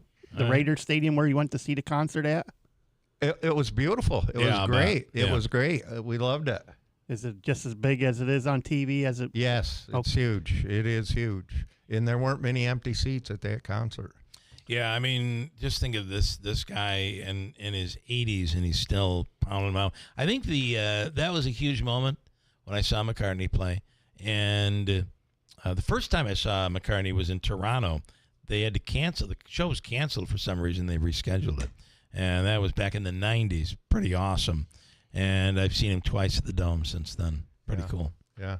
Pretty wild. My question for you, Mayor, is... And now Maneski asks a question of Mayor Butler. It was filled to the gunnels. I'm not familiar with that term or phrase. Would you mind explaining for the less educated in the audience today? Yes, let me explain it. It's a nautical term, Jeffrey. When you have a boat, it has gunwales. And when your boat is full, you are full to the gunnels, the gunwales. So it's interesting because you said gunnels, and I briefly looked up the word, and it's phonetically gunwales. Gunwales, and it's a reference to a boat, the edge of the boat. Yes. So there's no more room. Well, he's given the British British pronunciation. So timers, yes. Yeah. You shorten those things up. But full of the gunnels. There you go. Like, I knew you were going to get to that. Remember the game Monopoly? I mean, when you get older, it's Monopoly. That's how it's pronounced. I mean, just ask Butler. He'll tell you. Yeah, that's what I was so happy to see the Grand Canyon. There were some of those rock stratas that were actually formed before I was born. Before you were born. That's awesome. All right. Any other questions for Butler? And now questions for Mark Butler. Just call me the sage.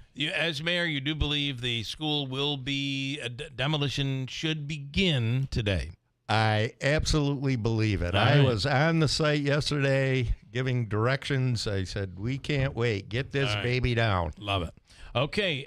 Yesterday morning, Alec Baldwin was driving in his wife's Range Rover. Apparently, she just got kicked off Dancing with the Stars. So he was making his way back, and I believe his brother was in the vehicle. Wet roads in the Hamptons, and apparently there was a garbage truck, he says, cut him off, and they crashed into a tree. His brother, Stephen, was in the passenger seat. So luckily, Stephen was there to do all the praying because he's very religious. Last night, Alec posted this explanation of what went down. This morning, I was in this car accident. A guy cut me off in a truck. Big garbage truck. I mean, a garbage truck the size of a whale. I've never seen a garbage truck. It must have been something Who is he, Trump? Like taking away material from construction. I believe it was a garbage truck the size of a gunnel. Gun whale. The size of a gun whale. It was the biggest garbage truck I've ever seen. And anyway, to avoid hitting him, I hit a tree. I hit a big fat tree and crushed my car, my wife's car. By the way, largest tree he's ever seen. This is so something Trump would say. I was in an accident. The truck was huge, biggest truck ever. People say they've never seen a truck so big. He's still doing his Trump imitations. That might be what that's his career. That might be what it is. It's all fine, and I'm fine, and my brother's fine, and bobbity bob. My wife's car is pretty smashed up. Big tree, big fat tree. Big fat tree, big fat tree. That is a Trump. That is. It is. These Democrats, big fat Democrats, Do you know all over. Do you know he has a reality show? No. Yes. I didn't. And it follows him around. Like, he has become the most frumpy, old, and of course his wife is much younger, and he's got all these young little kids, like baby like toddlers. Yeah. And you're Alec Baldwin's age. Anyway, my wife watches that program. Biggest truck I've ever seen.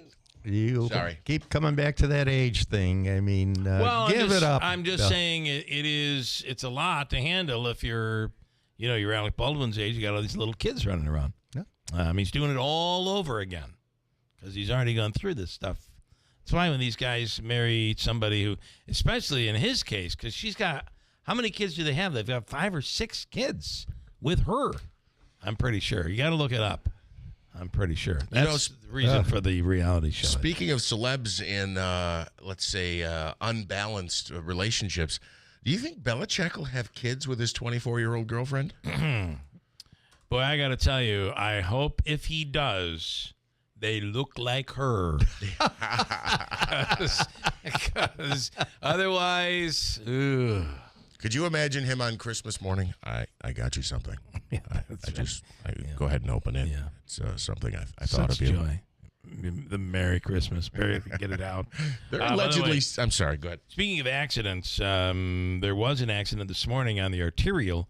Right around 6 o'clock this morning. It looked like a pickup truck and an SUV right at I believe it was Oswego Street. Right on the corner, it might have been. It's not Oswego. It's the other one down.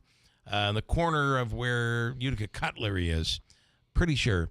And again, I do this all the time, and I think we kind of have to. When the light turns green, do you trust it? Because what it looked like happened is the light turned green. The person drove into the intersection, and the pickup truck slammed in. Now I don't know if that's what happened, but it may have been a red light issue that someone ran through. So the question is, essentially it's changing to red. The person thinks I can beat it. Yep. Changing to red, or maybe it was red and they didn't see it. I don't know. Oh, okay. It looked like it slammed pretty hard into. Davey, I missed my break here. Do you trust the green or red light? Do not. You can't do it. Not Can't today. do it. No. What are you going to do? Stop at every intersection? No, you still have to look. You got to look. You're driving. Pay attention. Well, but normally what would happen so many times with people is you're sitting at the intersection, the light turns green, you go. You don't even look. You don't look right and left. You just go. And what I'm saying here is you kind of have to look. Yeah. Because you never know when somebody's not going to be paying attention. They're on their cell phone or something, and they end up plowing through. I'll break right now for you, all right? They end up plowing through, and it could be bad. Got a break. News You're coming right, up. Bill. You're right. Coming up next.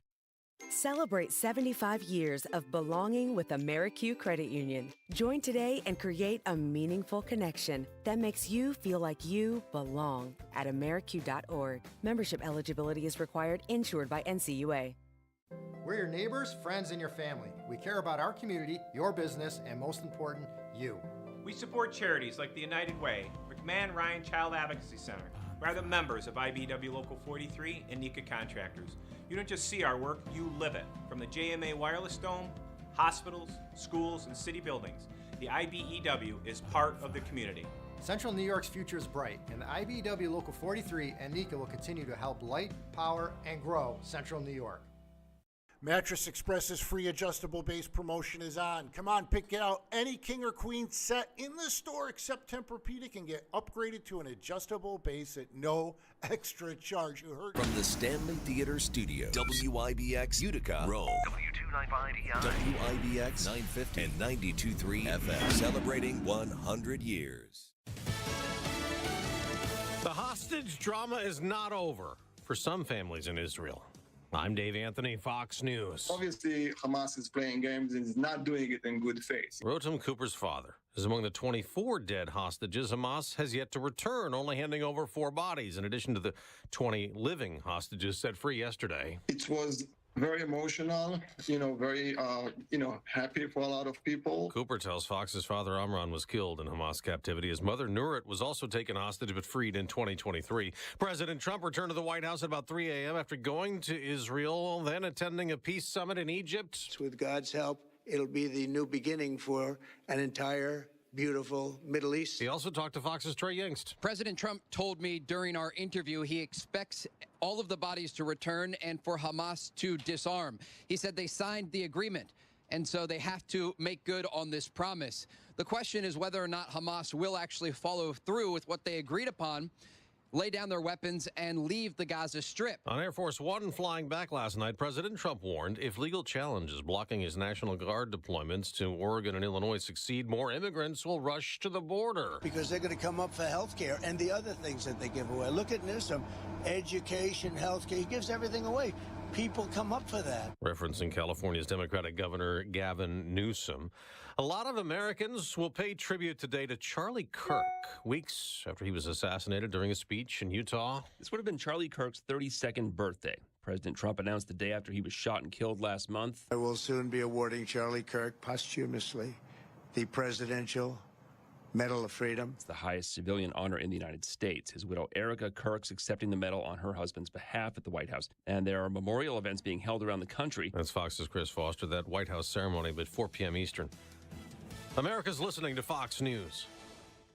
Living with everyday pain is like having a voice that always says, no, you can't do that. No, you better sit this one out. It's no way to live. So if pain is affecting you, see how Relief Factor can help get you back to life on your terms. One where you say yes a lot more. Relief Factor is a daily supplement that fights pain naturally. Developed by doctors, Relief Factor's unique formula of natural ingredients does not just mask pain, it helps reduce or eliminate it for good. Whether it's your back, neck, joints, or muscles, Relief Factor can help you, as it has for so many others. So call 1-800-4-RELIEF and give Relief Factor's 3-week quick start a try. It's only $19.95, less than $1 a day to get your life back. Just go to ReliefFactor.com or call 1-800-4-RELIEF. That's 1-800-4-RELIEF. And see how you can say yes to more of everything you want. Well, the Senate plans another vote today, trying to end a stalemate over federal funding. On day 14 of the government shutdown, both sides remain dug in. Republicans have put a stopgap measure to reopen the government on the floor several times, but it's failed to get 60 votes to break the Senate filibuster. Unfortunately, they've made the decision to take a my way or the highway approach. House Minority Leader Hakeem Jeffries and Senate Minority Leader Chuck Schumer are calling on Republicans to negotiate, as Democrats are pushing for an extension of expiring Affordable Care Act tax credits. Republicans argue it's a complicated issue that should be dealt with after the government reopens. On Capitol Hill, Ryan Schmelz, Fox News. There are new tariffs that took effect this morning on more imports. President Trump imposing a 25% charge on kitchen cabinets, vanities, and upholstered wooden furniture, 10% on softwood timber and lumber. On Wall Street, stocks could drop. Dow futures down more than 200 points the morning after surging up 587 after Friday's even bigger sell-off. In the baseball playoffs, another win for the defending champion Dodgers. Blake Snell was dominant in Game 1 of the NLCS. but he had to sweat out the ninth inning. Terang, a swing and a miss, and Blake Trinan closes the door.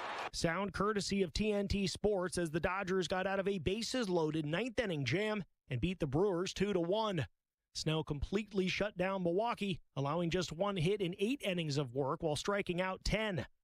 And the Mariners are 2 wins away from advancing to the World Series for the first time.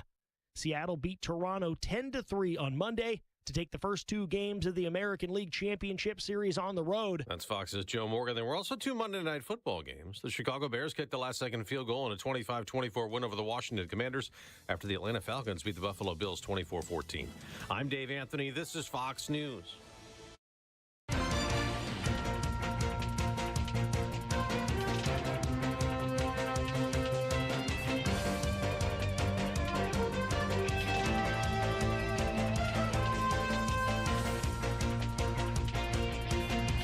We have mostly cloudy skies and 52 degrees. Good morning. I'm Jeff Manaski, WIBX 950 AM and 92.3 FM news time is 8:05.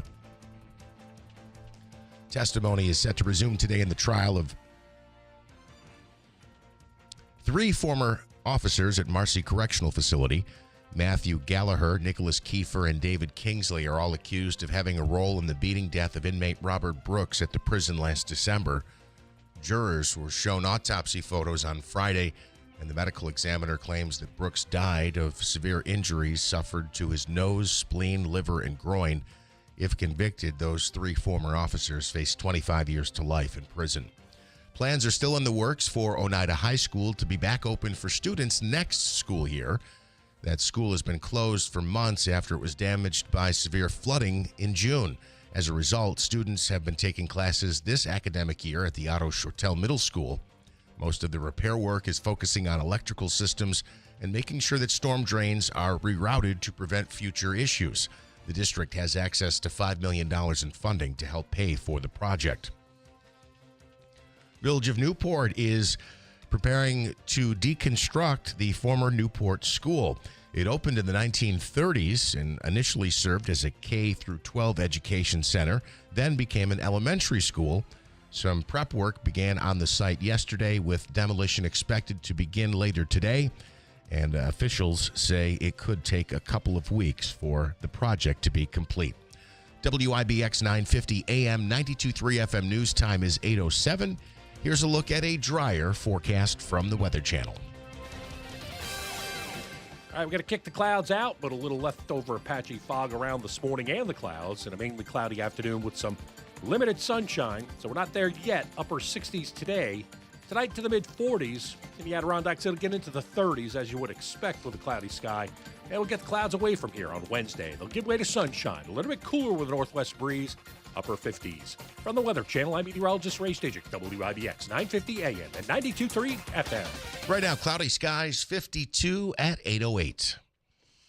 In sports, week 6 of the NFL season had a Monday night doubleheader. The Falcons shocked the Bills 24-14 in Atlanta to start the night. Then the Bears wrapped up the week with a walk-off 25-24 win over the Commanders. Week 6 kicked off with the Giants upsetting the Eagles 34-17 last Thursday. And an interesting note there, the beating was so bad that the Eagles are now losing a key member of their pass rush to retirement. Are you nudging Nagel this morning? I am. Okay. I actually was texting him on Thursday also. Sorry, Nagel. It's been so long since I had something to brag about. I had to rub his face in it. Edge rusher for Philadelphia, Zadarius Smith, abruptly announced his retirement on social media yesterday. The 33-year-old had signed a 1-year, $4.25 million deal with the Eagles after week 1. He totaled 10 tackles and a sack and a half through the first 5 games of the season. Elsewhere in the NFL, a punishment coming to Detroit Lions safety Brian Branch after that fight following last Monday's game against the Kansas City Chiefs. The league is suspending Branch for 1 game without pay for unsportsmanlike conduct after he punched Kansas City wide receiver Juju Smith-Schuster and caused a brief fight after last Monday night's contest. A couple of things here. Bill Belichick says Isn't it amazing being in the world of sports? Like, imagine coming to work and you're working in an office setting or you're working for a municipality, like the very large staff that works in Newport. That's right. Or here at a radio station. It's like somebody angers you in the hallway and you're just like, screw it, I'm punching him, right? I mean, you would be arrested and dragged out. You'd be fired. You'd be done. But in the NFL, I mean, in the NHL, the referees stand by and cheer and wait for it to happen. I love it how they're watching. It's like, oh, wait a minute. It's getting a little too bad now. It's really getting some good punches. We'll pull them back. I may be giving up football and become a hockey fan instead. You might. Yeah. You enjoyed the hockey game? Mark Butler was at the Comets game. Yes. On Saturday. Yes. All right, Jeff, I interrupted. I'm sorry. I'll jump to hockey next. The Comets are home on Friday night at the Adirondack Bank Center. They'll host the Rochester Americans Saturday. Utica University men's hockey will play an exhibition against SUNY Morrisville. Bill Belichick is still confident that his ways can lead to winning at North Carolina. The Tar Heels head coach saying Monday that rumors of him looking for a buyout are categorically false. Some are saying it's so bad at UNC that they're trying to look at and get out of that contract. It's like a $1 million buyout before the first season is even over. Speaking of looking to get out of a contract, is Fran Brown leaving Syracuse University? So I heard you guys talking about this earlier this morning, and I do have an opinion on it. And I see, and maybe I'm wrong, I see Fran Brown as a guy that is all in. He's all in at Syracuse. I feel like he's someone that believes in principle. And he's like, I am here. I am committed to this. Now, maybe at the end of the season, he might consider something like this. But to leave mid-season and leave these kids behind, that would be who's the one who's coaching for the Patriots now? The former Syracuse. He's on the sidelines. Doug Marrone. Doug Marrone. Now, there's a guy. Yeah, he left the Bills. Would throw anybody under the bus to get where he wants to go. He did it to Syracuse. He did it to the Bills. But I don't see him doing that. I don't think Fran Brown would leave during mid-season, but after the season, if they if they fall off and if they only win 3 games and they lose all the rest of the games. Well, I think there's more of that. I think that if he were to find that Syracuse is not willing to step up and spend the money they need to spend. Well, they are. And they are. And so I don't think just losing this year, I don't see him as a guy that's going to walk away from this team. Well, he dodged the questions yesterday because I watch his. I watch or listen to his. And if I'm Fran Brown and I know the people, involved, I do a little. Hey, if you drop my name in there, it might help me in my negotiations at Syracuse. Well, he's already got a contract. I know that, but to spend more money, look, gotta have more money spent. I'm not specifically saying this about Fran Brown, but your average run-of-the-mill, the median, or the mean college football coach says, I am committed to leading this program to better days, and I... Ring. How much? Yeah. How much? I'm sorry, I've got to leave. Somebody else is offering more money, and I must go immediately. You may be right. So the fact that he kind of didn't address it directly is actually a little concerning to me. But anyway, what he did address directly is that there will be no quarterback change this coming weekend. And Smitty, who do the Orange take on this weekend? Pittsburgh. Thank you. I always forget. So that's a Saturday afternoon game? Friday night. Do you forget? Saturday, 7:30. Saturday, 7:30. I can't, between the Comets and Utica University and the Giants and the Bills. It's hard. It's hard to remember. It's hard to keep track. It is I hard. can't keep track Who of are the Syracuse. Bills playing this weekend? The Buys. Yes. They're on they need it. They need a week to be able to take some time off. They have a bye? They have a bye. Oh, wow. Couldn't come at a better time. I think they should just go out on the street in Buffalo and hire somebody there to come in and be on their defense. They kind of already did that. They got that, what's his name, the kid from Buffalo that was a walk-on. Yeah. Who's played pretty well. Mike, can you imagine, this goes back to the Rubber Ducky hitting number 16 on the Billboard charts in 1979 or 70. Can you imagine serious rock bands that ended up ranked under Rubber Ducky, what they felt like? But we mentioned earlier you had done the impression of Trump, and Carl says, not the same. Trump exaggerates for his ego. Alec Baldwin exaggerates to try and show he's not responsible for something.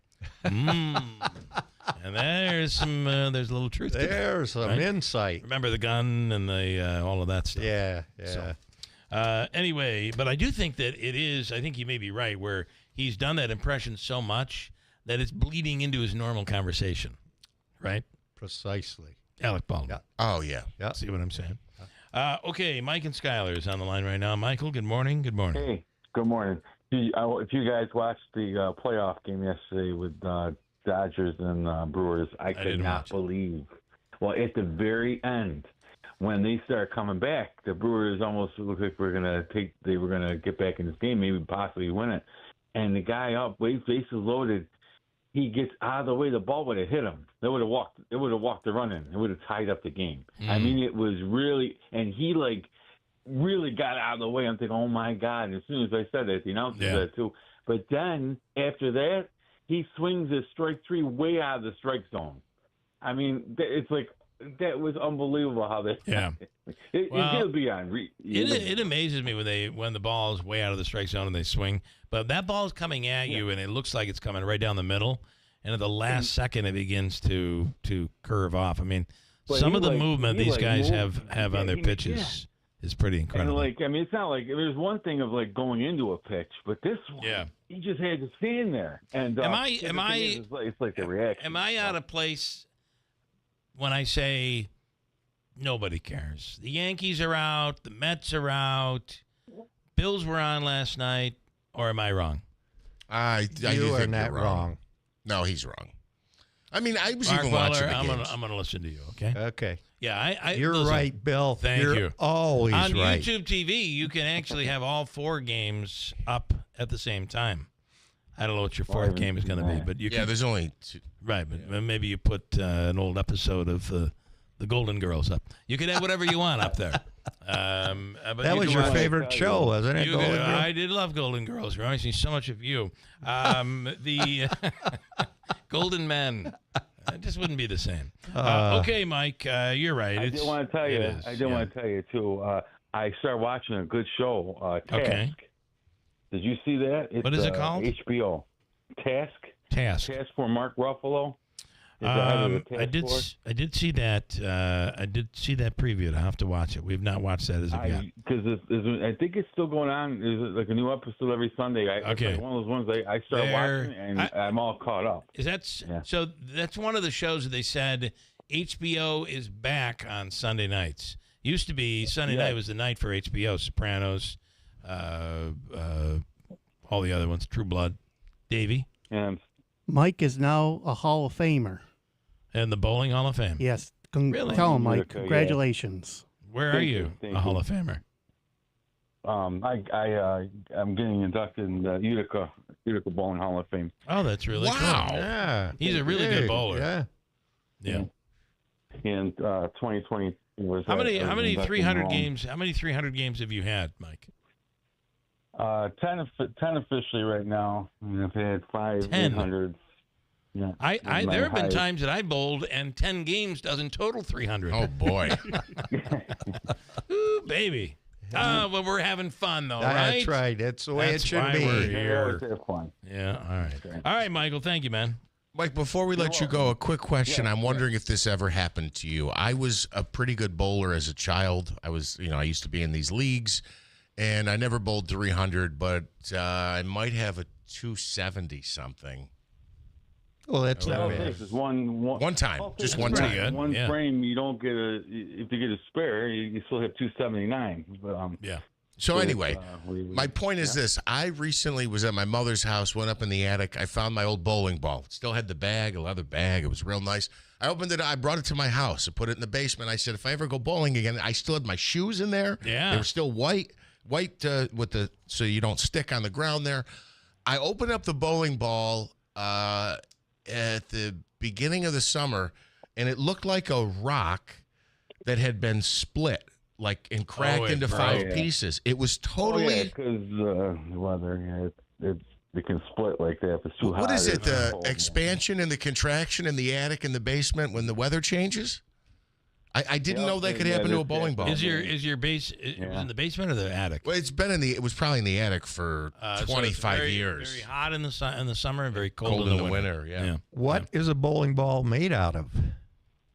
Well, there's different materials. Bowling ball material. The reactive resin and a lot of different, and they're always changing all the time. Yeah. All right. Get on to the bowling ball mine. Oh, you want to know if you want to call that guy? Yeah, do that. Because go ahead. You're gonna have to turn your mic on to talk to me. I did. Well, now you did. Deplane. We'll go to the interview right now. I'll call him. Can I take a break first? Sure. Let me do that. Thank you, Davey. All right, Michael. Thank you, man. Have a good day. You too. Take care, everyone. A couple of comments. Darlene and Sequoia. The Baldwins have 7 kids. 7 children. Toddlers, and there's one maybe 9 or 10 or 11 or something like that. Then he has his kids from the previous marriage who are now adults. But as a new father, he has, or not so new, but he has seven kids. Easy and Ilian, the app is not working. Rudy in Loudville, the app is stuck on the message for football. Big Honey said Josh Allen's going out in the third quarter. He'll go out in the third quarter with a fake injury. Turns out he did get injured. I thought, actually it was the second quarter, I thought you said. And in the second quarter, he had a hand injury on his throwing hand, but he did not go out. But said, looks like I was wrong. Allen checked out of the game long before the third. Big Honey, you continue to blame Josh Allen. I think Josh Allen and Cook were probably the only bright spots on that team last night. Right? It's been the way it's been since the beginning of the season. I mean, a quarterback can only do so much. You got to get open, and nobody was open. And when he did try to squeeze it in, he ended up getting an interception. Yeah. So I do have to say, Big Honey, I think I disagree with him on, because he was also the one saying that Josh Allen, it was starting to fade. He's peaked and is on his way back down. I think actually the window for the Buffalo Bills might be closing.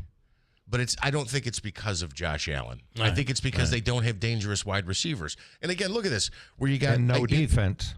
Kansas City's only 3-3. The Ravens are 1-5. I mean, those were thought to be hands down the 3 best teams in the conference. You got 4-2, 3-3, and 1-5. So I think the window may be closing a bit for this season. Well, it's not as open as it was because they don't have the offensive tools. But I still think everybody gets back, gets healthy. The Bills make a recovery, and we'll see them in the playoffs. I'm pretty confident. Oh, absolutely. Yeah, absolutely. But watch out for those freaking Patriots. Watch them. They're going to continue to win. I have a former or a lifelong member of the PGA Tour, Jay Delsing. I don't know if you recognize that name, but he's written a book, and it is about his time. You wouldn't believe me if I told you it's about his time in the PGA, and we're going to speak with him coming up in a second. Stand by. We'll come right back. The Falcon Clinic in Washington Mills will be sometime close to the end of the year. Between now and the end of the year, we'll be accepting new patients. They got hit pretty hard with new patients because there are so many physicians that are retiring and leaving, and the Falcon Clinic is so popular these days. The area's only premier osteopathic medical clinic. Dr. Zielinski, Dr. Shemaleski, along with others, all under one roof to take care of your health needs. If you're looking for a new physician, hold tight. Soon, they will be accepting new patients once again at the Falcon Clinic in Washington Mills. If you've been thinking about upgrading your vehicle before the winter hits, now is the time, because Kia's fall savings event is packed with amazing deals. Check this out. The all-new 2025 Kia K4 LXS gets up to 39 miles per gallon on the highway, and you can drive it for just $358 a month with nothing due at signing. If you need all-wheel drive for those upstate winters, the 2025 Kia Seltos S all-wheel drive is ready to roll. $388 a month, nothing due at signing, and sales tax is included there too.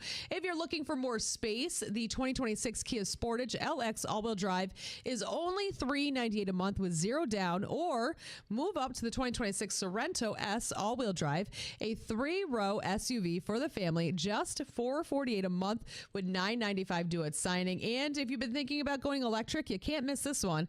The 2024 Kia EV6 Light Long Range all-wheel drive is a $54,000 vehicle, and right now it's $438 a month with $995 due at signing. You can even go big with the 2025 Kia Telluride S all-wheel drive, another 3-row SUV, only $488 a month with $995 due. But don't wait, these offers end October 31st. Visit Destination Kia for more. Beautiful woodwork adds warmth and charm to any kitchen. But years of use can leave your cabinets worn and faded. When you call Enhance, we'll make your cabinets as good as new again in as little as 1 day for a lot less than you'd pay for traditional refinishing or replacements. Whether you want to renew your cabinet's original finish or completely change their color, just tell us the look you want and we'll help you get it. Or bring your hardwood floors back to life. With most Enhance renewals, you can use your floors again the same day. Plus, there's no mess, no dust, and no odors. Call Enhance today for a free in-home consultation. We'll explain the process, we'll show you how your cabinets or floors will look when we're done, and we promise you'll be really pleased with the price. And when you trust Enhance, you'll get the skilled workmanship and attention to detail we bring to every job. There's no obligation. Call us now at 738-1113. 738-1113. Mattress Express's free adjustable base promotion is on. Come on, pick out any king or queen set in the store except Tempur-Pedic and get upgraded to an adjustable base at no extra charge. You heard me right.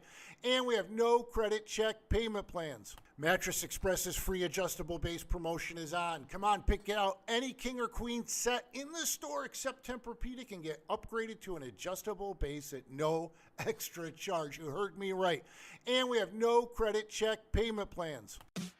Hey everyone, it's Lisa from Fit Body Boot Camp in Whitesboro and Clinton. October is Breast Cancer Awareness Month, and we're turning sweat into support with our Burpees for Boobies Challenge. Here's how it works. All month long, you pay $1 to nominate someone to do a burpee, and every dollar goes directly to breast cancer research. It's a fun way to get involved, call out your friends, and raise money for an incredible cause. And if you're new to Fit Body, don't forget, we're also offering 3 free sessions to help you get started. So stop in, join the fun, and let's make every burpee count together.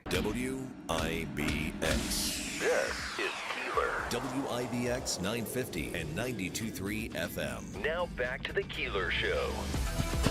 All right, so Jay Delting is a PGA Tour veteran, life member of the PGA Tour, PGA of America, host of the nationally syndicated radio show Golf with Jay Delting, and that airs in 50 markets across the U.S. Two-time All-American, UCLA economics grad.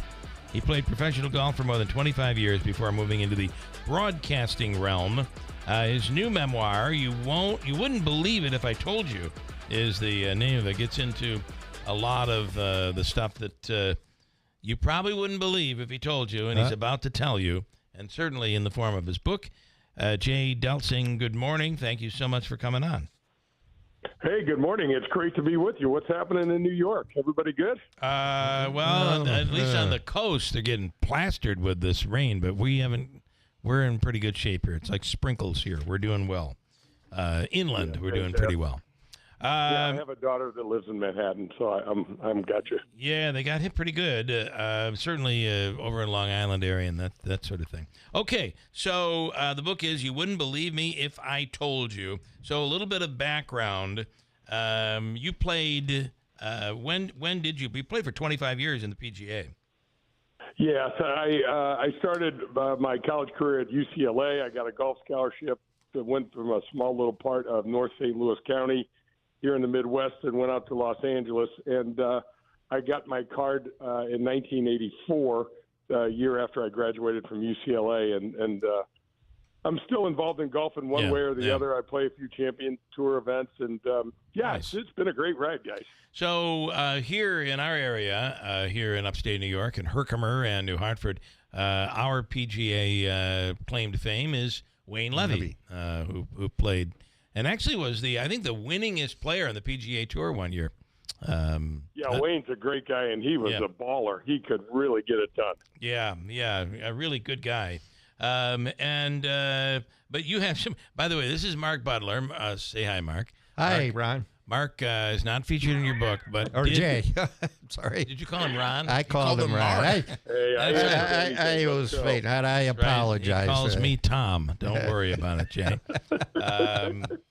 Okay, you have a story quickly that you wanted to get in there. I mean, he's older, Jay, so just humor him here. So we have a golf course in Old Forge, and years ago they used to do a fundraiser. They'd bring in young and rising golf pros, and I knew nothing about golf. I was about 12 years old. I go up, and it's Jack Nicklaus versus Bruce Devlin, and it was raining on and off and on and off. So we're on this hole, and Jack Nicklaus is on the tee, and you know how everybody lines up down the fairway. And he's ready to swing, and the guy in front of me steps in front of me, and I've got an umbrella because it was raining, and I lean over into the fairway and tip the umbrella out into the middle of the fairway, and Jack Nicklaus, get that kid out of there! He goes nuts!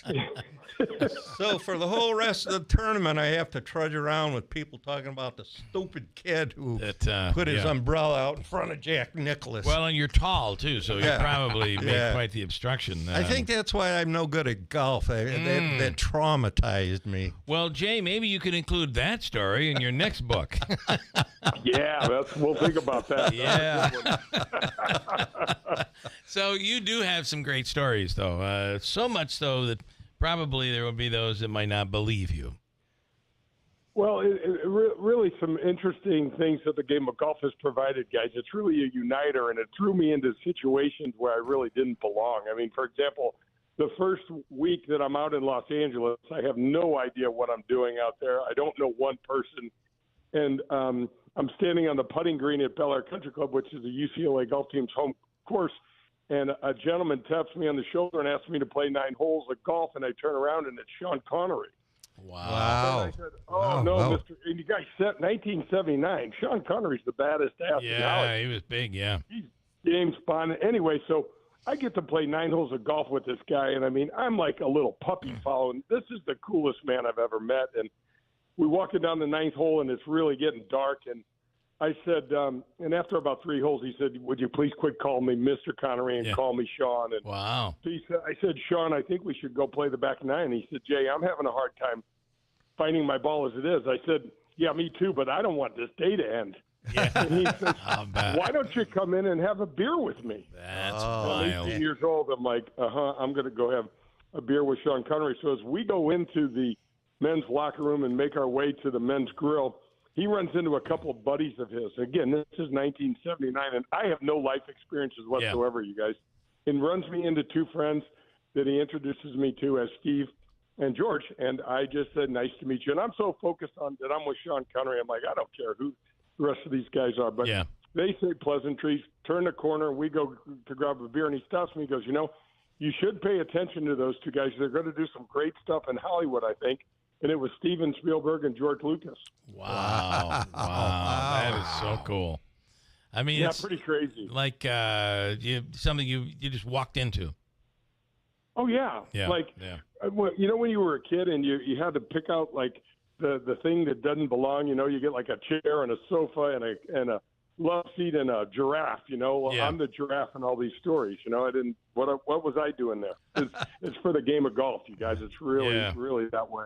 Well, and it is that game that brings everybody to think of the deals that are done on the golf course and the conversations that are had. You, Jack Nicklaus does the foreword in your book.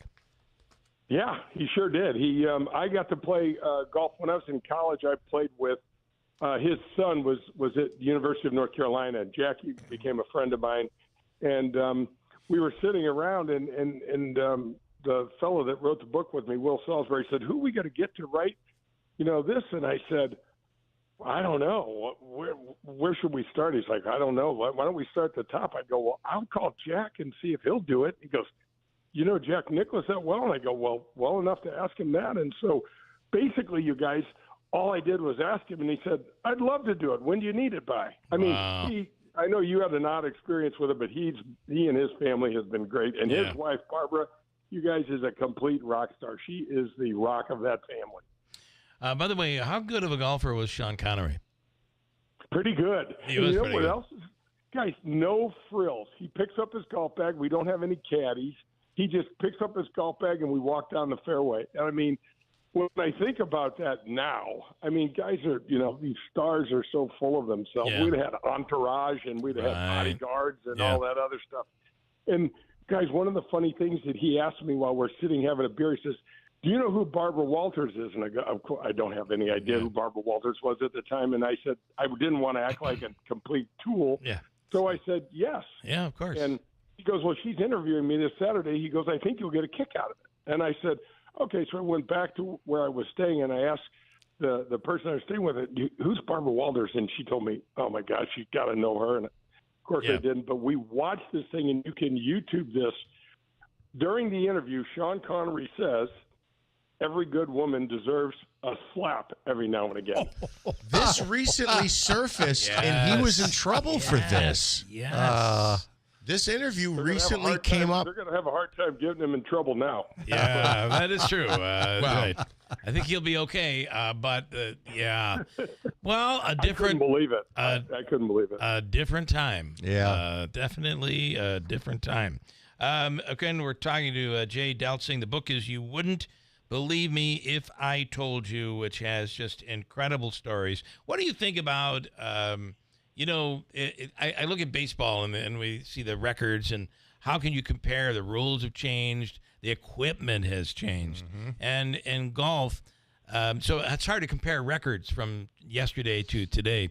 And I wonder your thoughts on today as the equipment has just gotten so much better. Yeah, guys, what we're watching is the Tiger Woods effect, because Jack and Arnold did all these things with putting golf on the map. Tiger made it cool and took it into the real corporate age. And so it's a power game, and Tiger has gotten into the physical fitness, which no one did before him. And all these guys are swinging absolutely max effort. It's kind of similar to baseball when you look at pitching.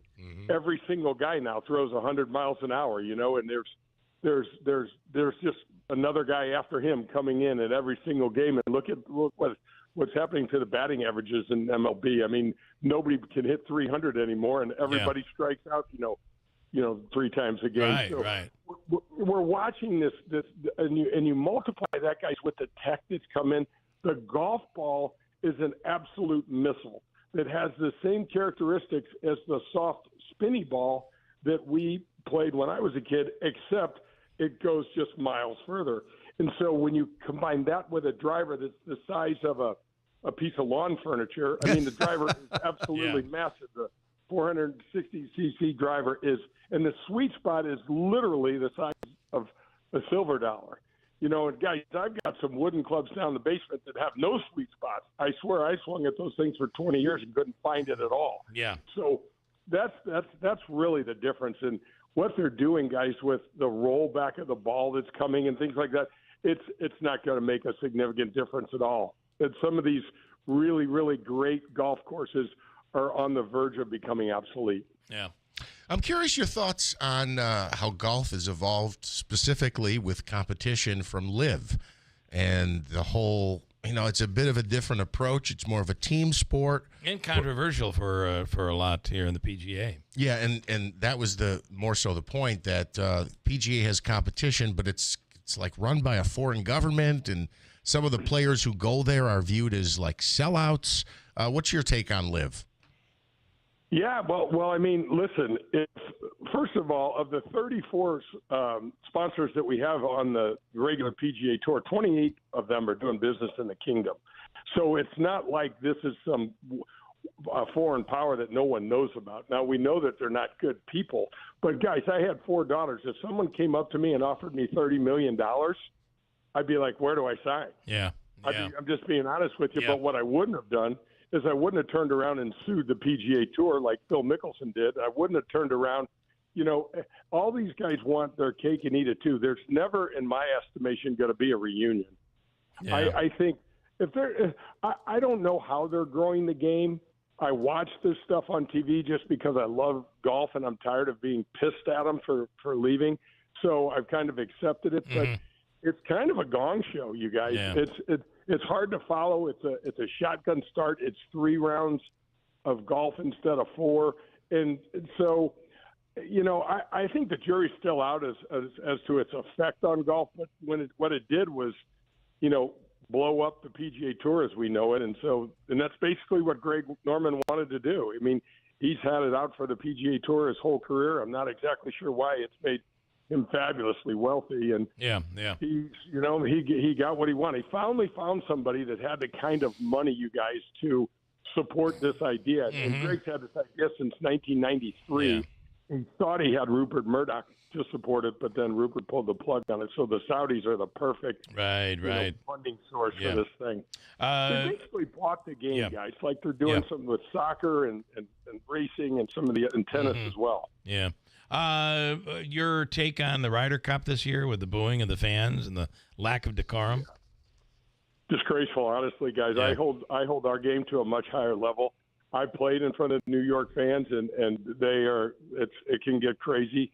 I just thought it was first of all, Europe completely outplayed us, especially the first 2 days. They also they outprepped us. Yeah, they had all the data. We didn't know which hole Russell Henley was supposed to hit on when he was playing alternate shot with Scotty Scheffler, and we also ran out Colin Morikawa and Harris English, and they were the worst possible combination of groups. Yeah. There's only 12 guys on the team, guys. We have all the data. You can run these pairings and find out who gives you the best chance to win. We ran them out twice. Yeah. It didn't make any sense to me. I could see Keegan wanting to run them, and I'm a huge Keegan Bradley fan. But my overall takeaway was a little sadness. I thought Rory and Shane. I wrote letters to Shane and to Rory and to Luke Donald because I thought they really represented golf the way it's meant to be. Yeah. And it's pretty brutal when you start getting personal, throwing things at their wives. I mean, come on. Even the comedian, which was a part of the event, the F Rory chant she got. I mean, just really did not make us look good. No. Where did that come from, too, guys? I haven't been able to pull her up. The PGA of America hired her, and I heard that she was basically leading that chant. So I think she kind of picked up on what was already being done. Yes. And like many comedians, you read your audience, you're like, oh, this'll work. Yeah. And I think that's what she did. She later apologized. But, you got to have the smarts to be like, I don't care what the crowd is doing. This is not good for me to do. I mean, come on. Amen. Jeez. All right. So the book is You Wouldn't Believe Me If I Told You by Jay Deltzing, and the foreword is by Jack Nicholas. And if you want to dig into some of those really amazing stories from behind the scenes with a whole bunch of men who get to live their play a game for a living and make money. Pretty cool life to live. This is the book for you. So, Jay, thank you so much for coming on. Have a great day, guys. I appreciate you. You do the same. Thanks. Thank you. Okay, you wouldn't believe me if I told you. He was pretty good. Told me what? He was good. I liked him. Yeah. I'm kidding. It's the name of the book. Yeah. You know that. I know you know that. Oh, his name was Jay. His name was Jay. What'd you call him, Ron? Thank you, Ron. Did you fall off a ladder, Ron? Oh, Mark. All right, coming up, Joe Benson, Utica Comets in studio. We'll talk about this past weekend. Also, I got to say, it's a whole different atmosphere in the Odd than I have experienced prior, and especially pregame as they're bringing everybody out. It's a pretty cool atmosphere that I think will bode well. Almost won on Saturday, came back, tied it up, lost in overtime. But I feel like there's a great deal of energy. This will not be last year. We'll talk to Joe Benson coming right up at WIBX. He digs, he turns, he dives. It is a touchdown. It is a touchdown. The NFL is on Westwood One. uncorks a deep ball downfield into the end zone. A crowd is there, and it is caught. Touchdown! Miraculous! The NFL plays here all season long on WIBX 950 and 92.3 FM. Are your windows old and tired? Hard to put up and down? Builder's grade windows just aren't made to last very long. Patriot Home Solutions is a different kind of window company. No games or gimmicks, no long drawn-out sales presentations, just high-quality, custom-fit windows at reasonable prices made right here in New York. And right now, you can get up to $2,000 off new windows from Patriot and NYSERDA, plus 0% interest for 18 months. Most homeowners qualify for the savings, and income is not one of the requirements. So write this number down, 315-401-0440. That's 401-0440. Patriot Home Solutions will tell you right over the phone if you qualify. Don't miss your chance to save up to $2,000 on new windows. Funds are limited, so call before they run out. Learn more at callpatriothomesolutions.com. That's callpatriothomesolutions.com. This Halloween season, beware scary high prices.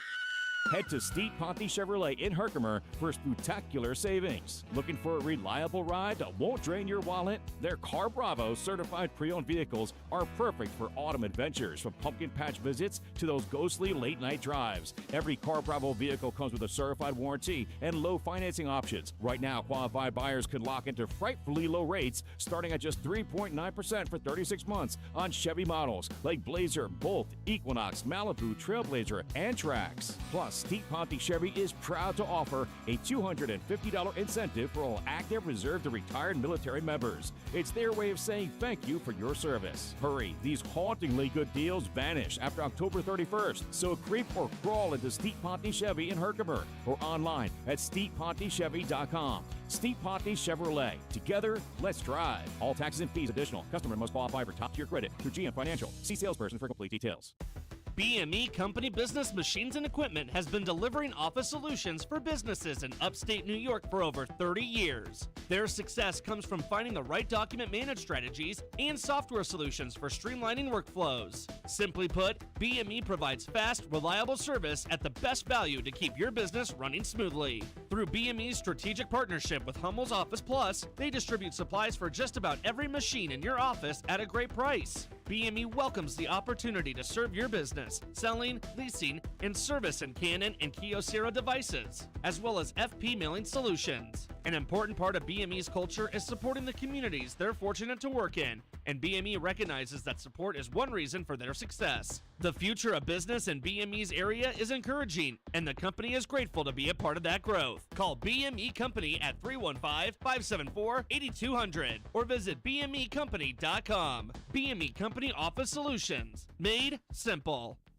If you've been thinking about upgrading your vehicle before the winter hits, now is the time, because Kia's fall savings event is packed with amazing deals. Check this out. The all-new 2025 Kia K4 LXS gets up to 39 miles per gallon on the highway, and you can drive it for just $358 a month with nothing due at signing. If you need all-wheel drive for those upstate winters, the 2025 Kia Seltos S all-wheel drive is ready to roll. $388 a month, nothing due at signing, and sales tax is included there too.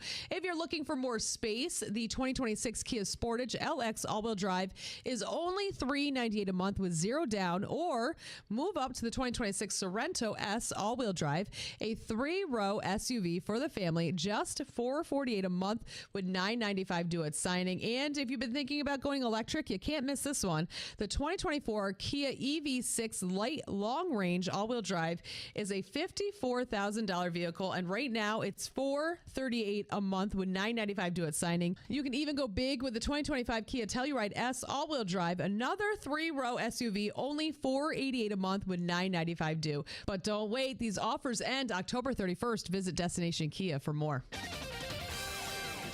right, we're going to kick the clouds out, but a little leftover patchy fog around this morning and the clouds, and a mainly cloudy afternoon with some limited sunshine. So we're not there yet. Upper 60s today. Tonight to the mid-40s. In the Adirondacks, it'll get into the 30s, as you would expect with a cloudy sky. And we'll get the clouds away from here on Wednesday. They'll give way to sunshine. A little bit cooler with a northwest breeze. upper 50s. From the Weather Channel, I'm meteorologist Ray Stajic, WIBX 950 AM and 92.3 FM. We currently have some clouds and 52 degrees. The opinions, viewpoints, and promises made during the following program are not those of WIBX, its staff, management, or parent company, Town Square Media. Celebrating 100 years. This is Keeler. WIBX 950 and 92.3 FM. Now back to the Keeler Show.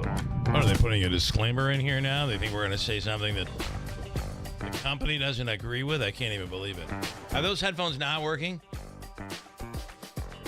They're all screwed up.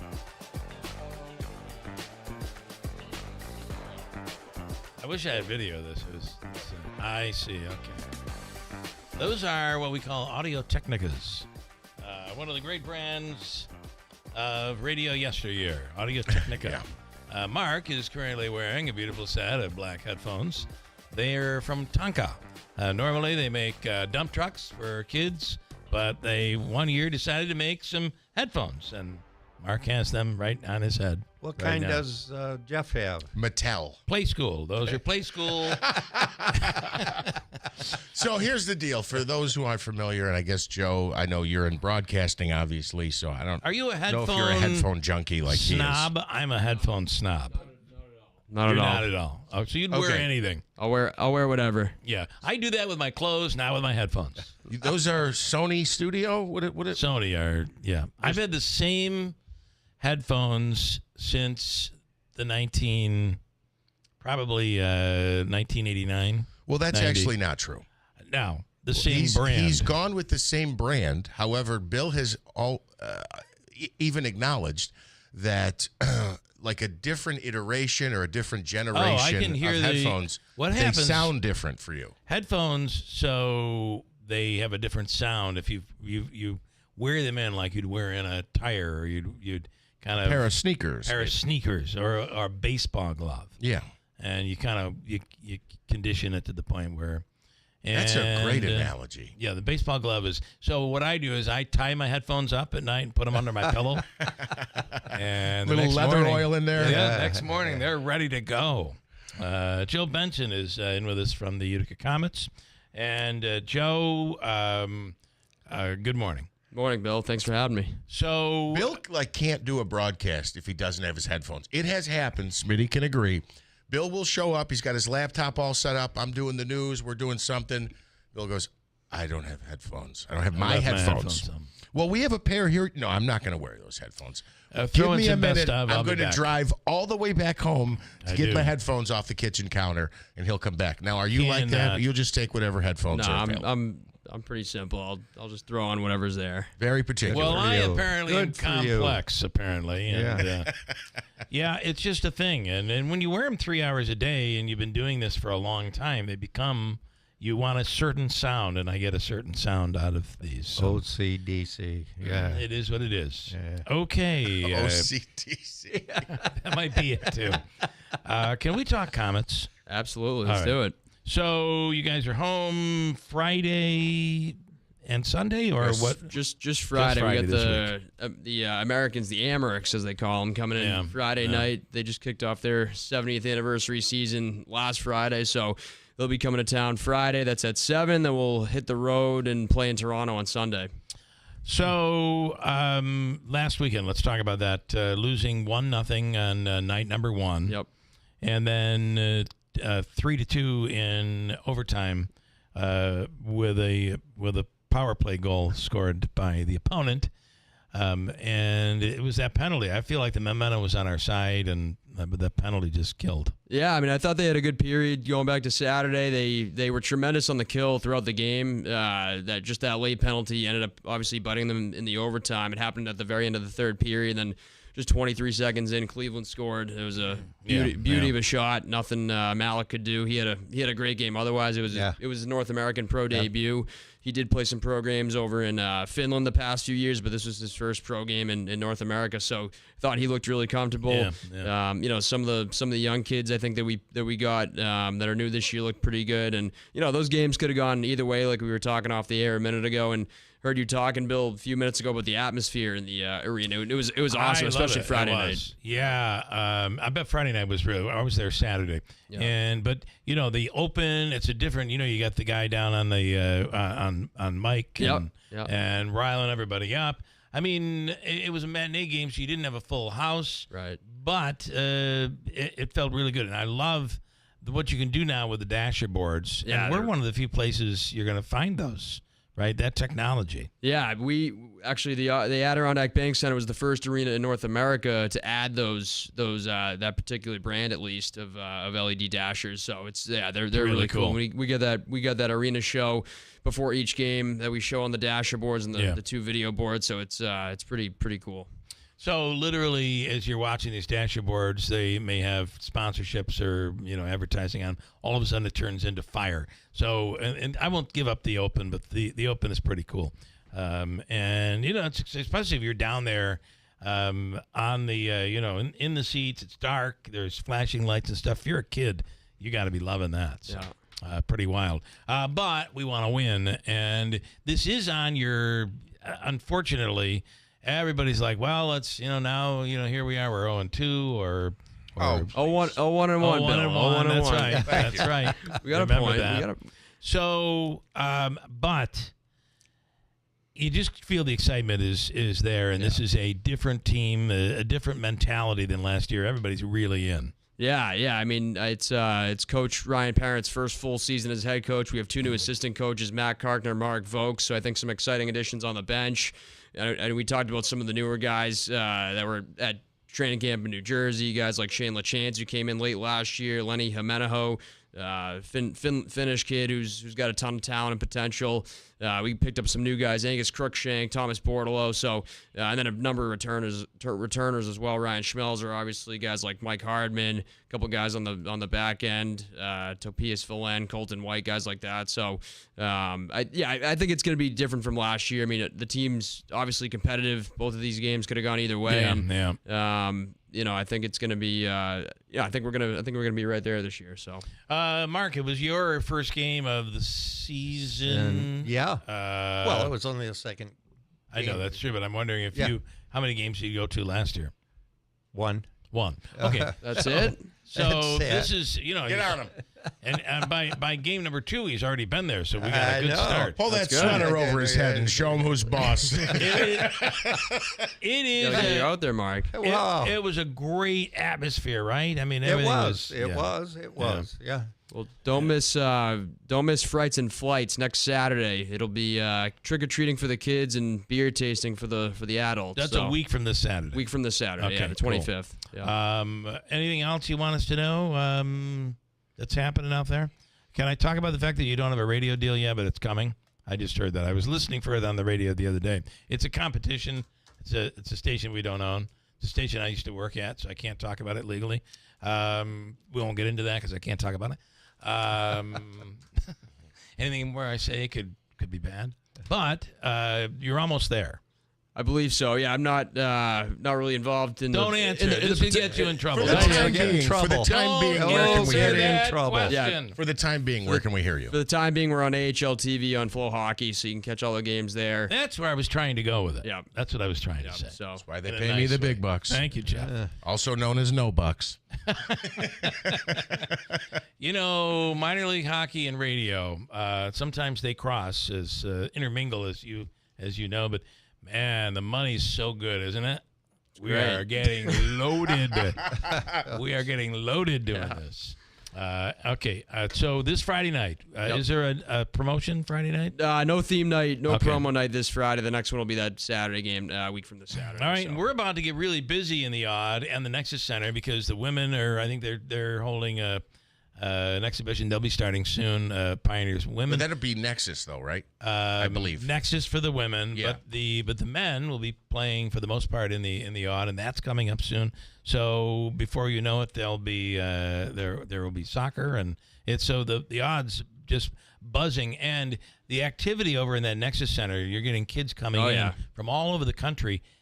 It seems like almost every day. Yeah, like there's tournaments like every weekend for sure. But you're right. Every day, Bill, there's something going on. Tons of traffic. So. Yeah, it's pretty cool. All right, well, Joe, we appreciate it. We love having you come on. And thank you, man. Thanks, guys. Thank you so much. Thanks for having me. All right.